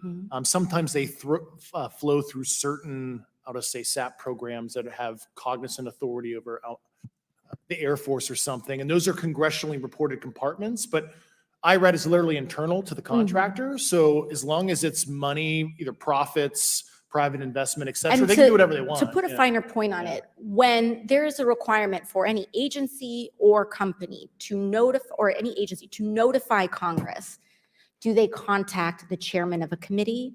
Do they get them on the phone specifically? Is this through an email to hypothetically a dead email box?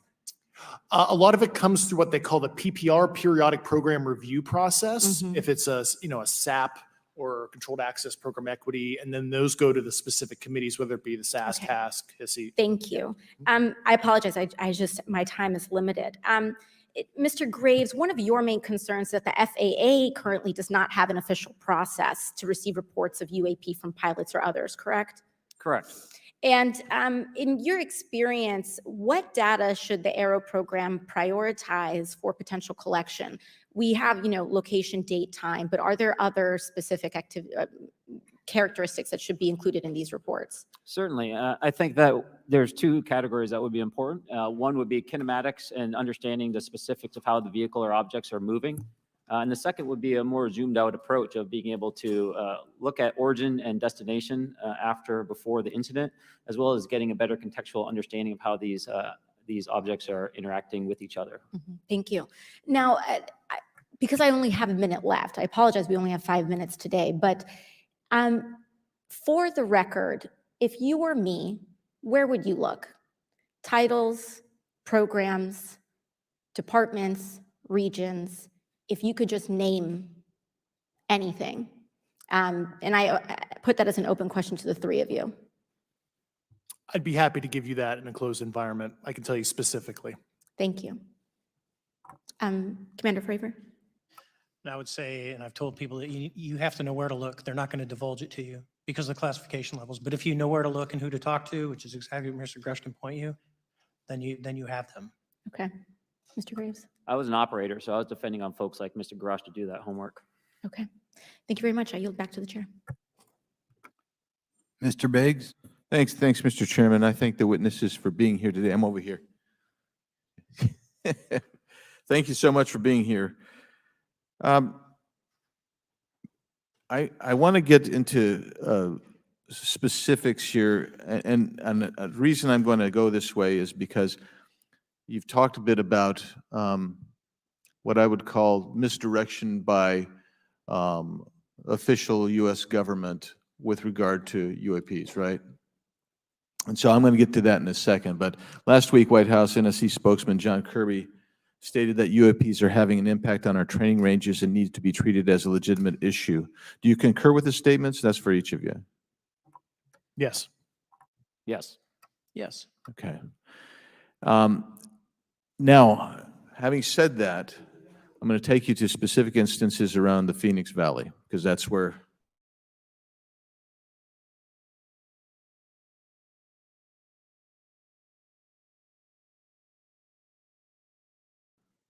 there were two things that went along with that, and the explanation was military training range off Luke and the Barry Goldwater range. Do you know anything different other than the official explanation of those lights? Only what's in the public vernacular about it. That was outside the scope of my duties. And if we wanted to, just my question along with my colleague from New York, Ms. Ocasio-Cortez, if we wanted to find out more about that, where would we go to find the files, and who would we address? And are you going to tell me if? I could potentially give you a vector on that. That specific case, I'm familiar with it in terms of public, but I give you a vector in closed environment, yeah. That would be good, thank you. So if it's true that UAPs are having an impact on training ranges, and this administration considers it to be a legitimate issue, what steps can Congress take to address training range impacts? And I say that having two very large training ranges in my state. And so we'll start with Mr. Graves and going down the panel. Some of the initial procedures have been implemented, such as within the United States Navy, that have a range failure report that gathers information from pilots. I understand that a service-wide reporting mechanism is still pending. However, that would be a great next step, not only for gathering information, but for showing the troops that it is an acceptable topic and reducing the stigma. Okay, please, all of you continue. Yeah, as a recipient of a lot of those training range reports, sometimes we only get contextual kind of oral reporting. It'd be nice if they attached all sensor data and there's a system in place that can handle multiple classifications of data. And that's an issue with the F-35, right? That jet was never built to be an ISR platform. And it's a pain in the, we'll just say butt, to get that data off. So, yeah. Great, thank you. Yeah, I would agree with the previous two, being a user of those training ranges, that the data has to be out there. You have to acknowledge that you're seeing them, and then you have to collect the data. Right now, you get the report, someone says, I saw something, but no one collects the radar data to back it up and do research. Okay. Do you believe that the 2019 classification guidelines for UAPs interferes with the federal government's ability to be transparent with the American people? And do you think we need to be more transparent with the American people? All of you, yeah. I'll say yes to that. Yeah, I'm familiar with at least the UAP Task Force 2019 Security Classification Guide. I think it's fair. I did actually help author that with the. You got a bias that way then. But I will say, I'll call it a lazy attitude about declassifying videos. I mean, I've seen some of the videos of the recent shoot down, and I saw no reason that couldn't have been released as long as they mask some data. The American people deserve to see that imagery and full motion video. I would think, well, in my opinion, I will say things are overclassified. I know for a fact the video or the pictures that came out in the 2020 report that had the stuff off the East Coast, they were taken with an iPhone off the East Coast. A buddy of mine was one of the senior people there, and he said they were originally classified at TSSCI. And my question to him was, what's TSSCI about these? They're an iPhone Right. literally off the vacapes. That's not TSSCI. So they're overclassified, and as soon as they do that, they go in a vault, and then you all have to look for them. Yeah, so with the overclassification, that may be one way. Are there other ways that the DoD or intelligence agencies are keeping this information from the American people or even from Congress? I think part of that has been not encouraging reporting. If the problem is not something that can be measured, it's not something that's going to be fixed. Okay, very good. Well, I'm out of time, and I thank you, Mr. Chairman, and I yield back. First of all, without objection, Representative Nick Langworthy of New York has waived on the subcommittee for purpose of questioning witnesses at today's subcommittee hearing. And then we go to Mr. Burleson. Thank you, Mr. Chairman. Appreciate you guys coming out today testifying. Look, I've been here for 6 months and I'm pretty skeptical. I don't trust anything in this town. And so I think that's because I'm from Missouri. You've got to show me, right? With that being said, there's been a lot of things that have been said in the public, Mr. Grusch. And so I want to get down to, if we can, some specifics, right? So at one point you had said that there has been harmful activity or aggressive activity. Has any of the activity been aggressive, been hostile in your reports? I know of multiple colleagues of mine that got physically injured. And the activity, and I got by UAPs or by people within the federal government? Both. Okay, so there has been activity by alien or non-human technology and or beings that has caused harm to humans. I can't get into the specifics in an open environment, but at least the activity that I personally witnessed, and I have to be very careful here because they tell you never to acknowledge tradecraft, right? So what I personally witnessed myself and my wife was very disturbing. Okay. One of my constituents actually sent this next question, and I figured I'd ask it since I had the same thought. You've said that the U.S. has intact spacecraft.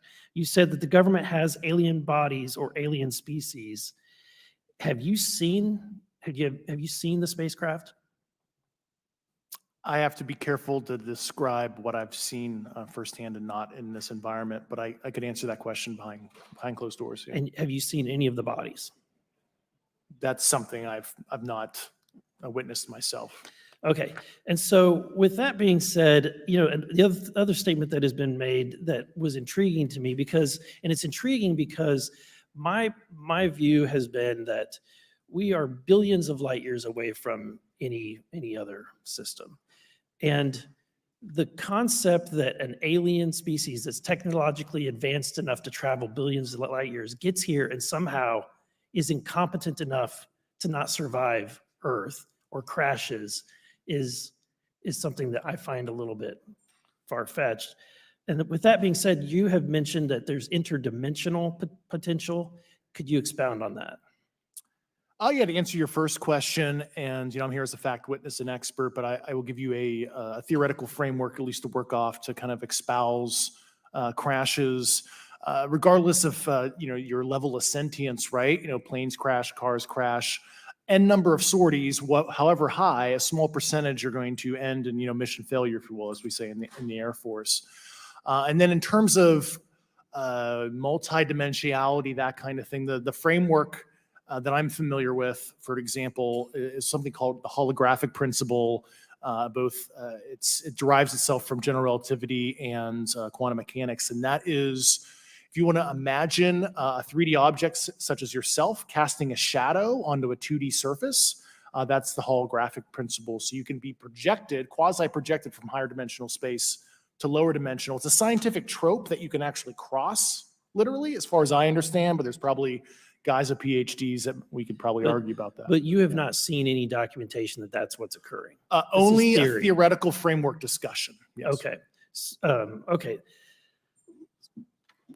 Occam's razor is that these aircraft, have they been identified that they are being produced by by domestic, military and contractors?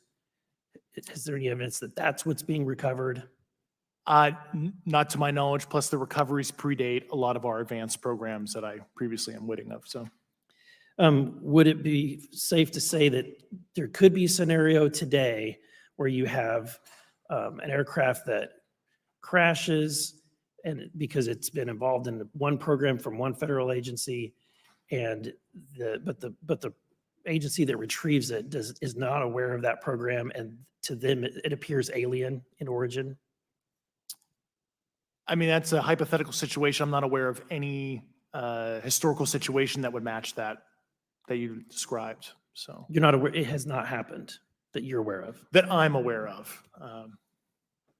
Thank you, Mr. Chairman. I yield back.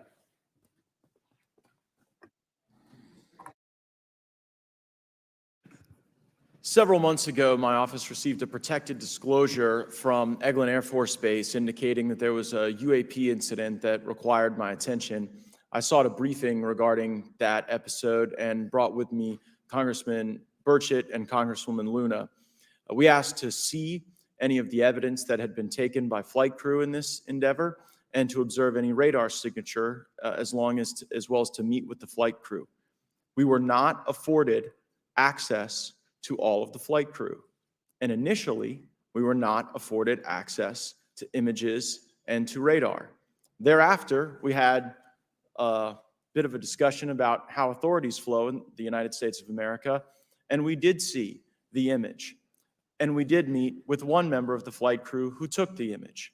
The image was of something that I am not able to attach to any human capability, either from the United States or from any of our adversaries. And I'm somewhat informed on the matter, having served on the Armed Services Committee for 7 years, having served on the committee that oversees DARPA and advanced technologies for several years. When we spoke with the flight crew, and when he showed us the photo that he'd taken, I asked why the video wasn't engaged, why we didn't have a FLIR system that worked. Here's what he said. They were out on a test mission that day over the Gulf of Mexico. And when you're on a test mission, you're supposed to have clear airspace. Not supposed to be anything that shows up.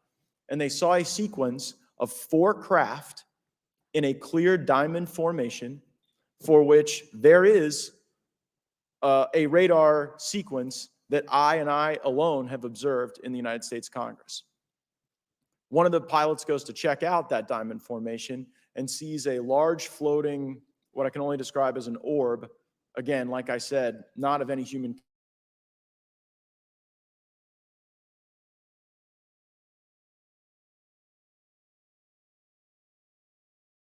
capability he had to manually take this image from one of the lenses, and it was not automated in collection as you would typically see in a test mission.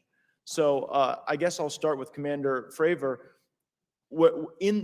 How should we think about the fact that this craft that was approached by our pilot had the capability of disarming a number of the sensor and collection systems on that craft?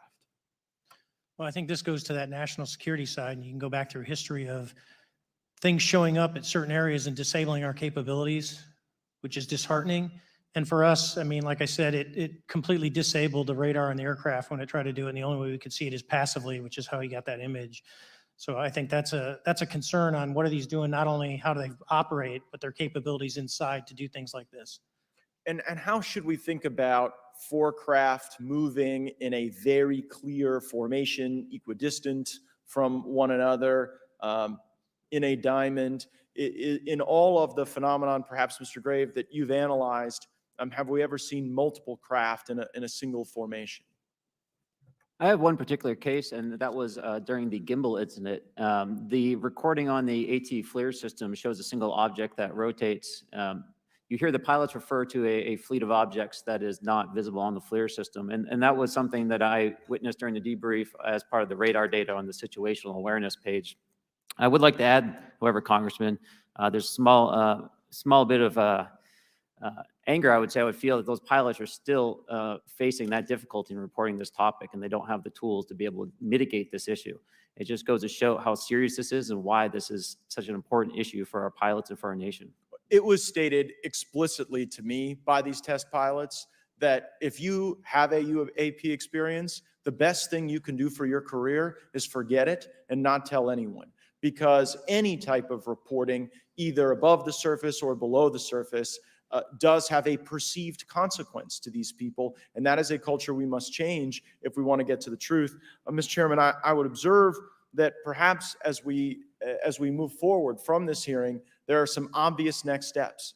Every person watching this knows that we need to meet with Mr. Grusch in a secure, compartmentalized facility so that we can get fulsome answers that do not put him in jeopardy and that give us the information we need. Second, I would suggest that the radar images that were collected of this formation of craft out of Eglin Air Force Base, and specifically the actual image taken by the actual flight crew that we can actually validate, be provided to the committee, subpoenaed if necessary, so that we're able to track how to get this type of reporting and analysis done in a more fulsome way. That would be my recommendation, humbly, as a guest here of the Fine Oversight Committee. I yield back. Ms. Mays? Thank you, Mr. Chairman, and good morning to our witnesses who are testifying today. I want to thank each of you for being here to discuss a topic of grave importance to our national security. Earlier this year, a Chinese spy balloon was shot down off the coast of my home state of South Carolina. Since the Roswell incident in 1947, many Americans have wondered about the dangers of unknown objects crisscrossing our skies. Whether these are UAPs or weather phenomena, advanced technology from American allied or enemy forces, or something more out of this world. So my first question, I have several questions, and if we can just be quick on these first two, I'm going to ask each of you the same question, and then I'll get to each of you individually. The first one, when you reported your experiences with a UAP, did any of you face any repercussions with your superiors, yes or no? No. No. I've actually never seen anything personally, believe it or not. So. All right. And then do you believe there's an active disinformation campaign within our government to deny existence of UAPs? Yes or no? I don't have an answer to that. As previously stated publicly, yes. I think previously with like Project Blue Book, yes, but currently I don't speak for the United States government. Okay, thank you. I have a few questions for Mr. Graves. What percentage of UAP sightings in your belief go unreported by our pilots? This is an approximation based off of my personal experience speaking with a number of pilots, but I would estimate we're somewhere near 5% reporting perhaps. So like 95% basically don't report seeing UAPs. That's just my personal estimate. In the incident off Virginia Beach, do you believe the Navy took the danger to your aircraft seriously after it was reported? Absolutely. A few questions for Mr. Fravor. As an expert naval aviator, have you ever seen an object that looked and moved like the Tic Tac UAP? No. Did the Tic Tac UAP move in such a way that defied the laws of physics? The way we understand them, yes. Many dismiss UAP reports as classified weapons testing by our own government, but in your experience as a pilot, does our government typically test advanced weapon systems right next to multi-million-dollar jets without informing our pilots? No, we have test ranges for that. It took over 15 years for your encounter with the Tic Tac to be declassified. Do you feel there was a good reason to prevent lawmakers from having access to this footage? No, I just think it was ignored when it happened and it just sat somewhere in a file, never got reported. In a drawer. It happens a lot up here. Shocker. Mr. Grusch, a couple of questions for you too, sir, this morning. What percentage of UAPs do you feel are adequately investigated by the U.S. government of the 5% that are reported? I can only speak for my personal leadership over at NGA. I tried to look at every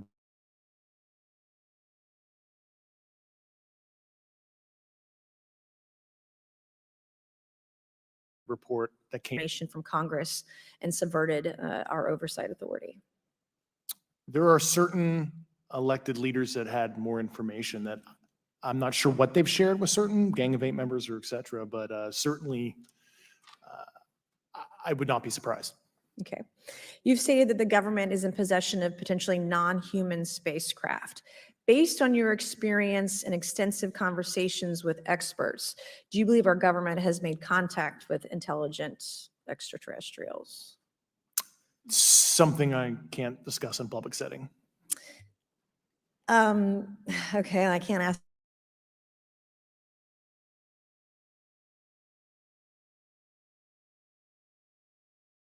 When you think this craft?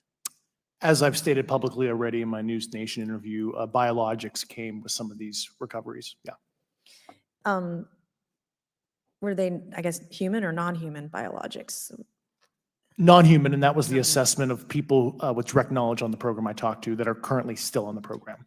And was this documentary evidence, this video, photos, eyewitness? Like, how would that be determined? The specific documentation I would have to talk to you in a skiff about. Gotcha. Okay.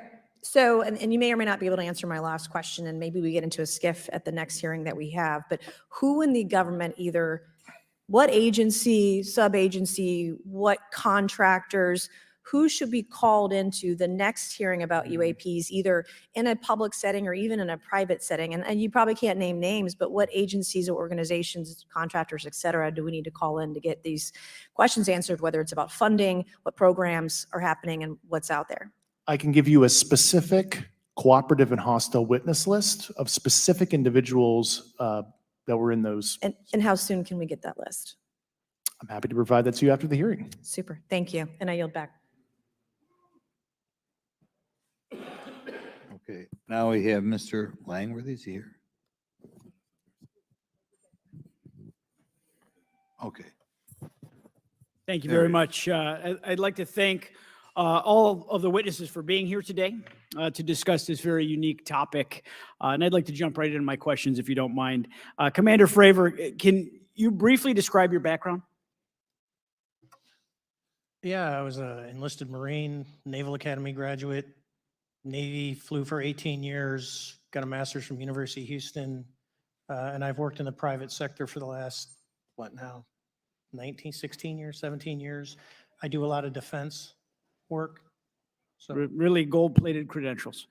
Commander Fravor, we have all seen the floating Tic Tac video that you engaged with on November 14th, 2004. Can you briefly talk about why you were off the coast of San Diego that day?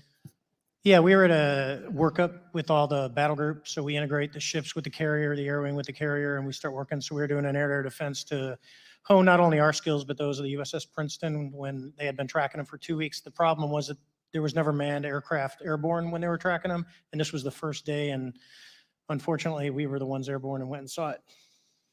Do you remember the weather that day? Was it cloudy or windy or anything out of the ordinary on the Pacific coast? It was actually, if you're familiar with San Diego, it was a perfect day, light winds, no white caps, clear skies, not a cloud. It was, for flying, it was the best. Now, is it true that you saw, in your words, a 40-foot flying Tic-Tac shaped object? That's correct. Or for some people that can't know what a Tic Tac is, it's a giant flying propane tank. Fair enough. Did this object come up on radar or interfere with your radar or the USS Princeton? The Princeton tracked it, the Nimitz tracked it, the E-2 tracked it. We never saw it on our radars. Our fire control radars never picked it up.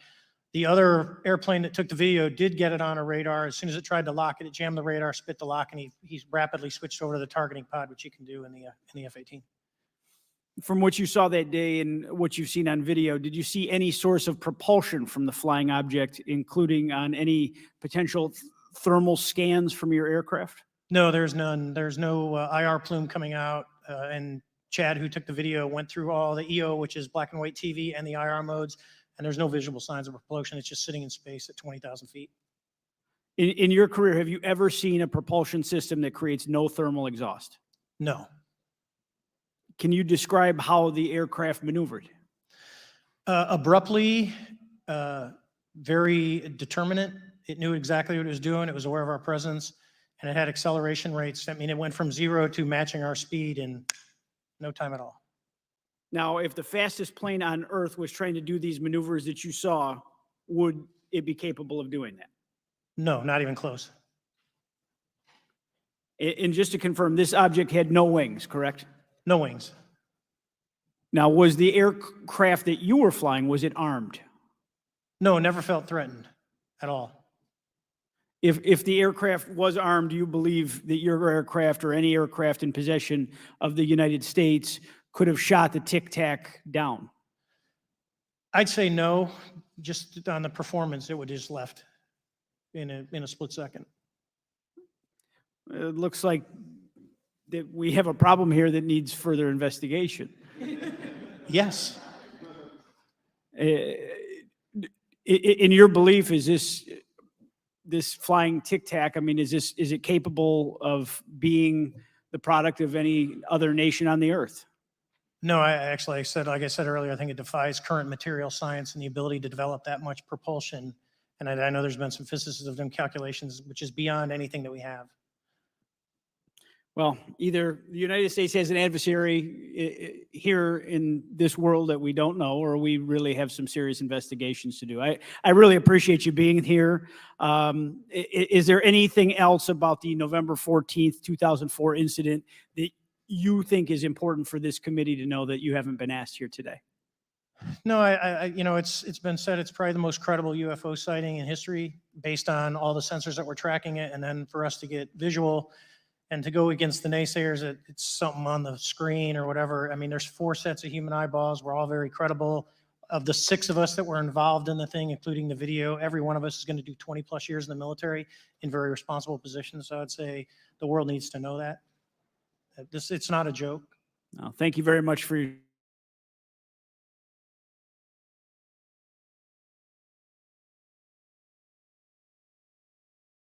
testimony here. And the courage it took to come forward and again, the sacrifice that each of you have made. I serve on the National Security Subcommittee for the Financial Services Committee, so I really want to stay in the national security lane, if I may. So when we think about traditional adversaries and both us towards them and them towards us, we probe their capabilities. We look for weaknesses, and we collect that data, that reconnaissance for in the event we need it in the future. For each of you, yes or no question, based off of your own experience or the data that you've been privy to, is there any indication that these UAPs could be essentially collecting reconnaissance information? Mr. Graves? Yes. Mr. Grusch? Fair assessment, yeah. Mr. Fravor? Very possible. Again, in the national security vein, is it possible that these UAPs would be probing our capabilities? Yes or no, Mr. Graves? Yes. Grusch? Yes. Fravor? Definitely. Is it possible that these UAPs are testing for vulnerabilities in our current systems? Yes. Yes. Possible. Do you feel, based off of your experience and the information that you've been privy to, that these UAPs provide an existential threat to the national security of the United States? Mr. Graves? Potentially. Yes, sir, potentially. Same answer, potentially. I would say Fravor? definitely, potentially. Mr. Graves and Fravor, in the event that your encounters had become hostile, would you have had the capability to defend yourself, your crew, your aircraft? Absolutely not. Sir? No. Is based off of the information that you've been privy to, is there any indication that these UAPs are interested in our nuclear technology and capabilities? Yes. By external observation, sure, that could be a fair assessment, yeah. Yes. Is there any indication that the Department of Energy is involved in UAP data collection and housing? I don't have an answer. I can't confirm or deny that in a public setting. And No could you do it in a secure setting? Yes. Mr. Fravor? No, I don't know. Mr. Chairman, I think I'm the last member to go, but there clearly is a threat to the national security of the United States of America. As members of Congress, we have a responsibility to maintain oversight and be aware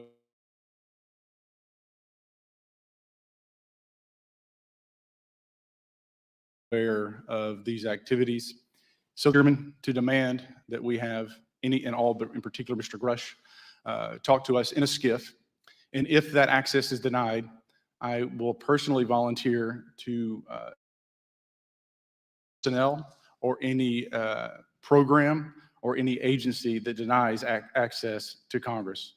Mr. Chairman, with that, I will yield the remainder of my time to my fellow colleague from Tennessee, Mr. Burchett. Thank you, Mr. Chairman. Thank you, Mr. Ogles, for the great questions, brother.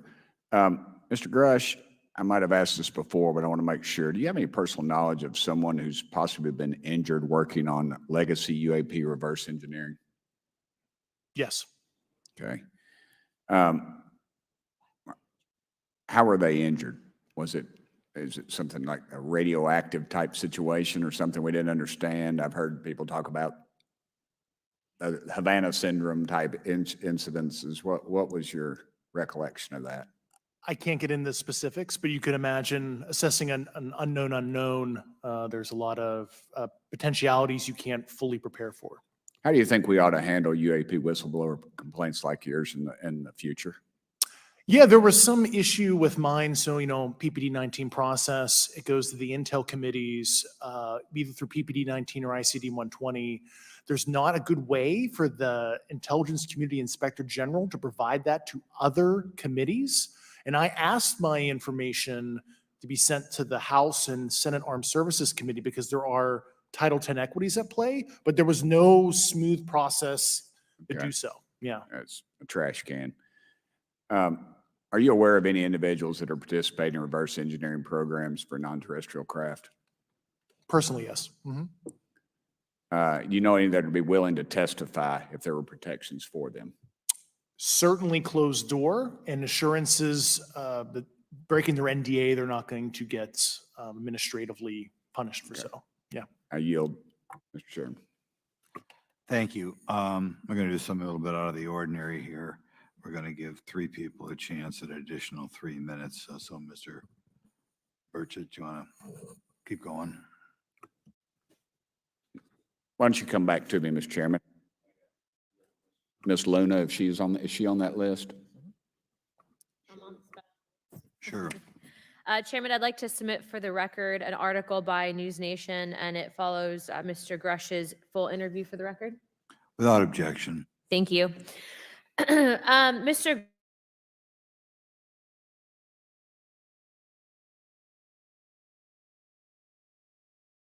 Grusch.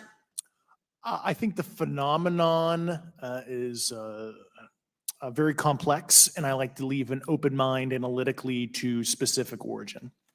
When you say specific origin, are you referring, can you elaborate on that for those that might not? If it's a traditional extraterrestrial origin or something else that we don't quite understand from either a biological or astrophysics perspective. Yeah, I just like to keep an open mind on what it could be. Yeah. Okay. And referring to your News Nation interview, you had referenced specific treaties between governments. Article 3 of the Nuclear Arms Treaty with Russia identifies UAPs. It specifically mentions them. To your knowledge, are there safety measures in place with foreign governments or other superpowers to avoid an escalatory situation in the event that a UAP malevolent event occurs? Yeah, you're referring to actual public treaty in the UN Register. It's funny you mentioned that. Yeah, the Agreement on Measures to Reduce the Risk of Outbreak of Nuclear War signed in 1971. Unclassified treaty publicly available. And if you cite the George Washington University National Security Archives, you will find the declassified in 2013 specific provisions in the specific red line flash message traffic with the specific codes pursuant to Article 3 and Article, also Situation 2, which is in the previously classified NSA archive. What I would recommend, and I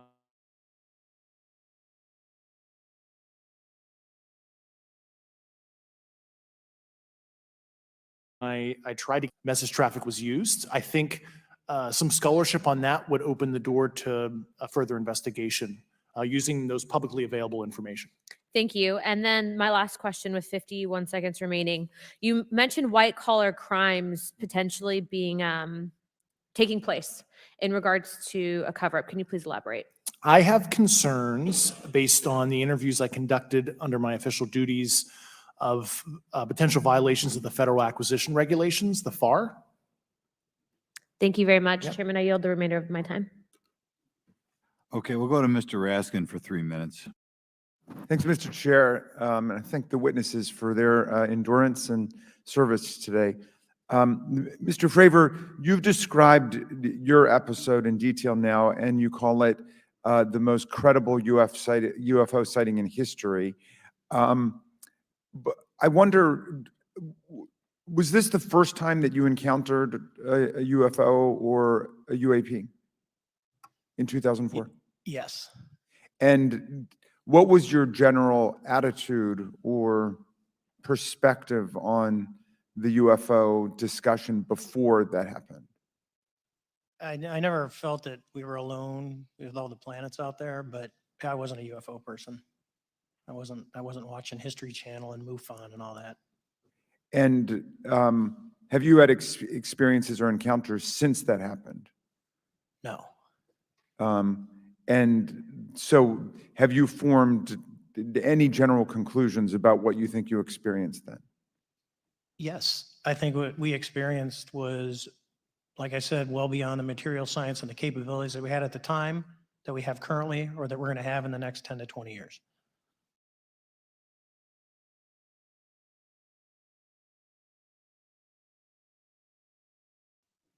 Very good. Mr. Grusch, that you're not able to respond to, can you just explain where you're drawing the line?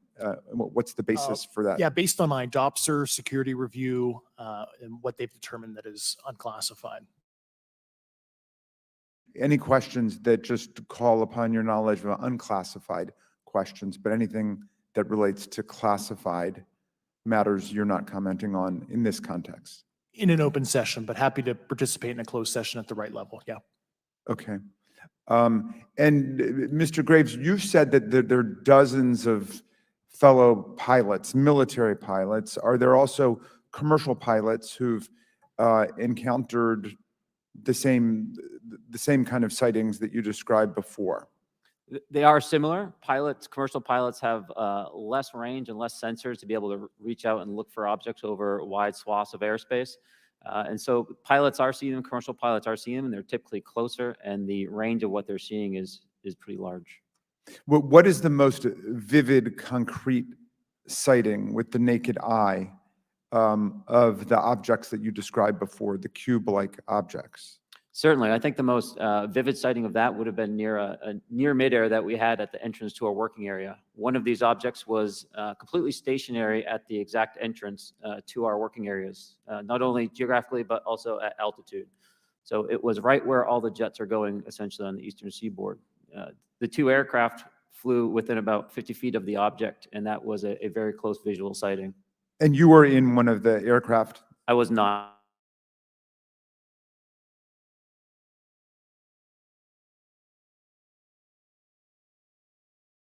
I was there when the plane was hit one of those darn things. He said he was 50 feet away from it? Yes, sir. And his description of the object was consistent with the description you gave us before? A dark gray or a black cube inside of a clear sphere. Inside of a clear sphere? Yes. And with no self-evident propulsion system?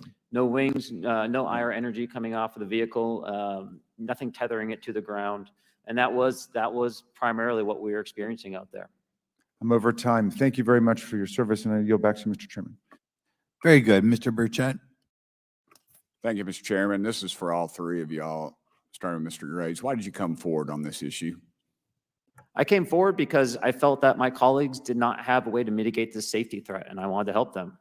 I was trained as an aviation safety officer by the Navy, and this it just felt right. I felt like I had to help the folks that were still flying and dealing with this. Mr. Grusch? Purely a sense of duty. My first sworn oath when I was a cadet 18 years ago, and I still uphold that even out of the uniform. Commander? I was pestered by a friend, and I asked why, and he said, "You're the one person that they can't discredit, and you'll add credibility to the New York Times article." And so after about 6 times, I said, "Okay." Honest. Yeah. This town isn't made, unfortunately, by people like y'all.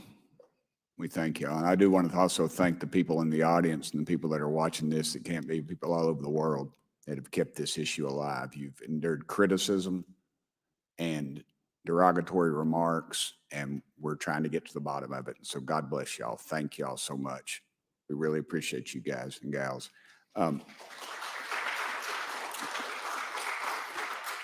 That's why we need term limits. Y'all keep clapping, us politicians just keep talking. So let me ask y'all, how can the public contribute to UAP reporting? And what avenues you think are available to the public to report these sightings? Well, right now, I don't think there is a lot of public options for every man to be able to report on this. I think even for professionals that have sensor data that are seeing these on a regular basis, they're still hesitant to come forward. And so for the general public, I think encouraging the conversations that we're having today, looking for technology solutions that can be distributed so that objective data can be gathered is the first place to go. Mr. Grusch? I'll just touch on the whistleblower side of it. I do encourage, current and former military, intelligence community, and industry contractors to come forward in a legal way, either through the IC or DoD or whatever the cognizant IGs are, to lead, join me in this discussion. Commander, and I guess I should say this for the record. My daddy was United States Marine Corps, 1st Marine Division. So, Hoorah. Yes, sir. He was old school, him and Chesty Puller on Peleliu. So thank you, wow. brother. Wow. Yes, sir. I'm not anything like my daddy. He was incredible. I'm very mediocre to say the least, but go ahead. You seem to be doing fine. Yeah. For me, I was an accident investigator, so the biggest thing that you learn, and I think that witnesses need to do is, one, don't try and make the fish bigger than it was. Stick to the facts, write it down, and don't speculate what you think it is because it will sway your decision. Just write the facts down. We can get all the facts together and we can start to investigate and get a real honest story instead of it was this big. Thank you all, and I want to thank everybody. We made history today. Mr. Chairman, I yield. Thank you much, Mr. Garcia.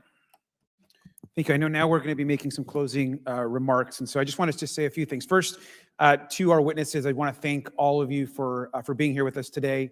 I know that it takes a lot of courage.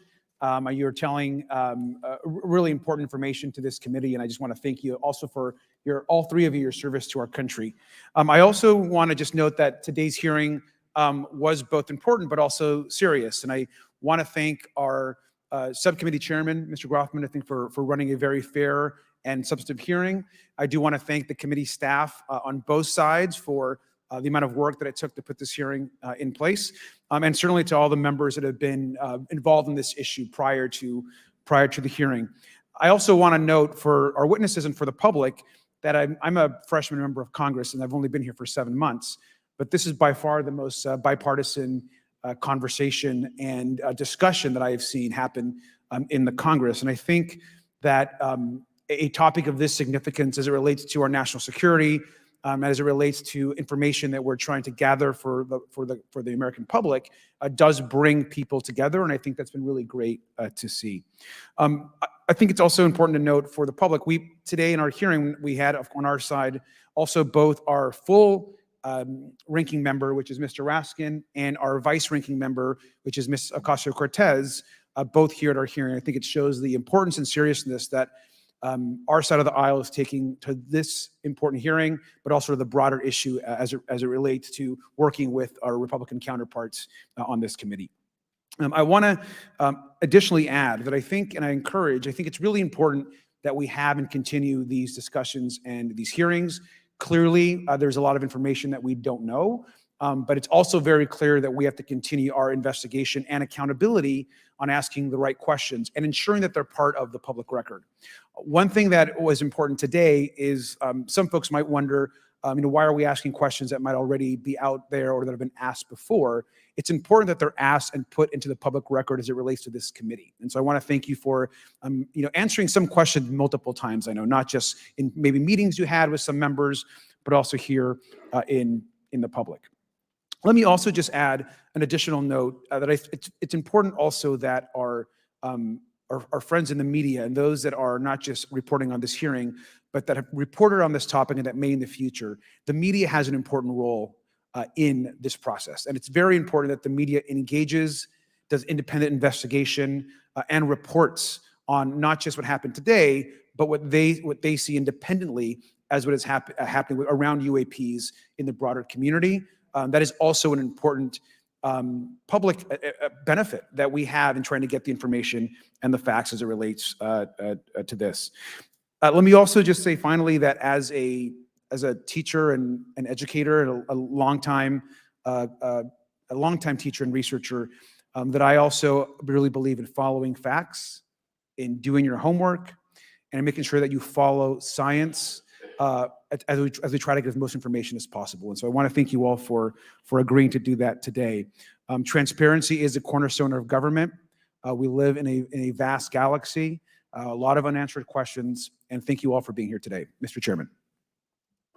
Thank you. I'd like to one more time thank Mr. Burchett and Ms. Luna for bringing this to our attention.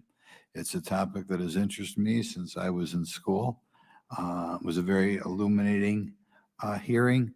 Obviously, I think several of us are going to look forward to getting some answers in a more confidential setting.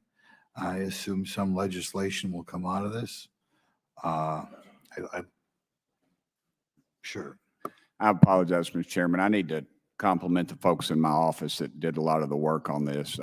Rachel and Noah sitting behind me here. They're very quiet and humble, but if without them, this thing would not have come off like it did. So I apologize. Thank you. I think we're going to want to look into what we can do to make more of this information public. I think there's certainly a time period after which it should always be made public, and people have been concerned about these issues, like I said, since I was in high school. But in any event, I'd like to thank everybody who was here, sticking through the entire hearing. Without objection, the members will have 5 legislative days to submit materials and to submit additional written questions for the witnesses, which will be forwarded to the witnesses for their response. If there's no further business, without objection, the subcommittee stands adjourned.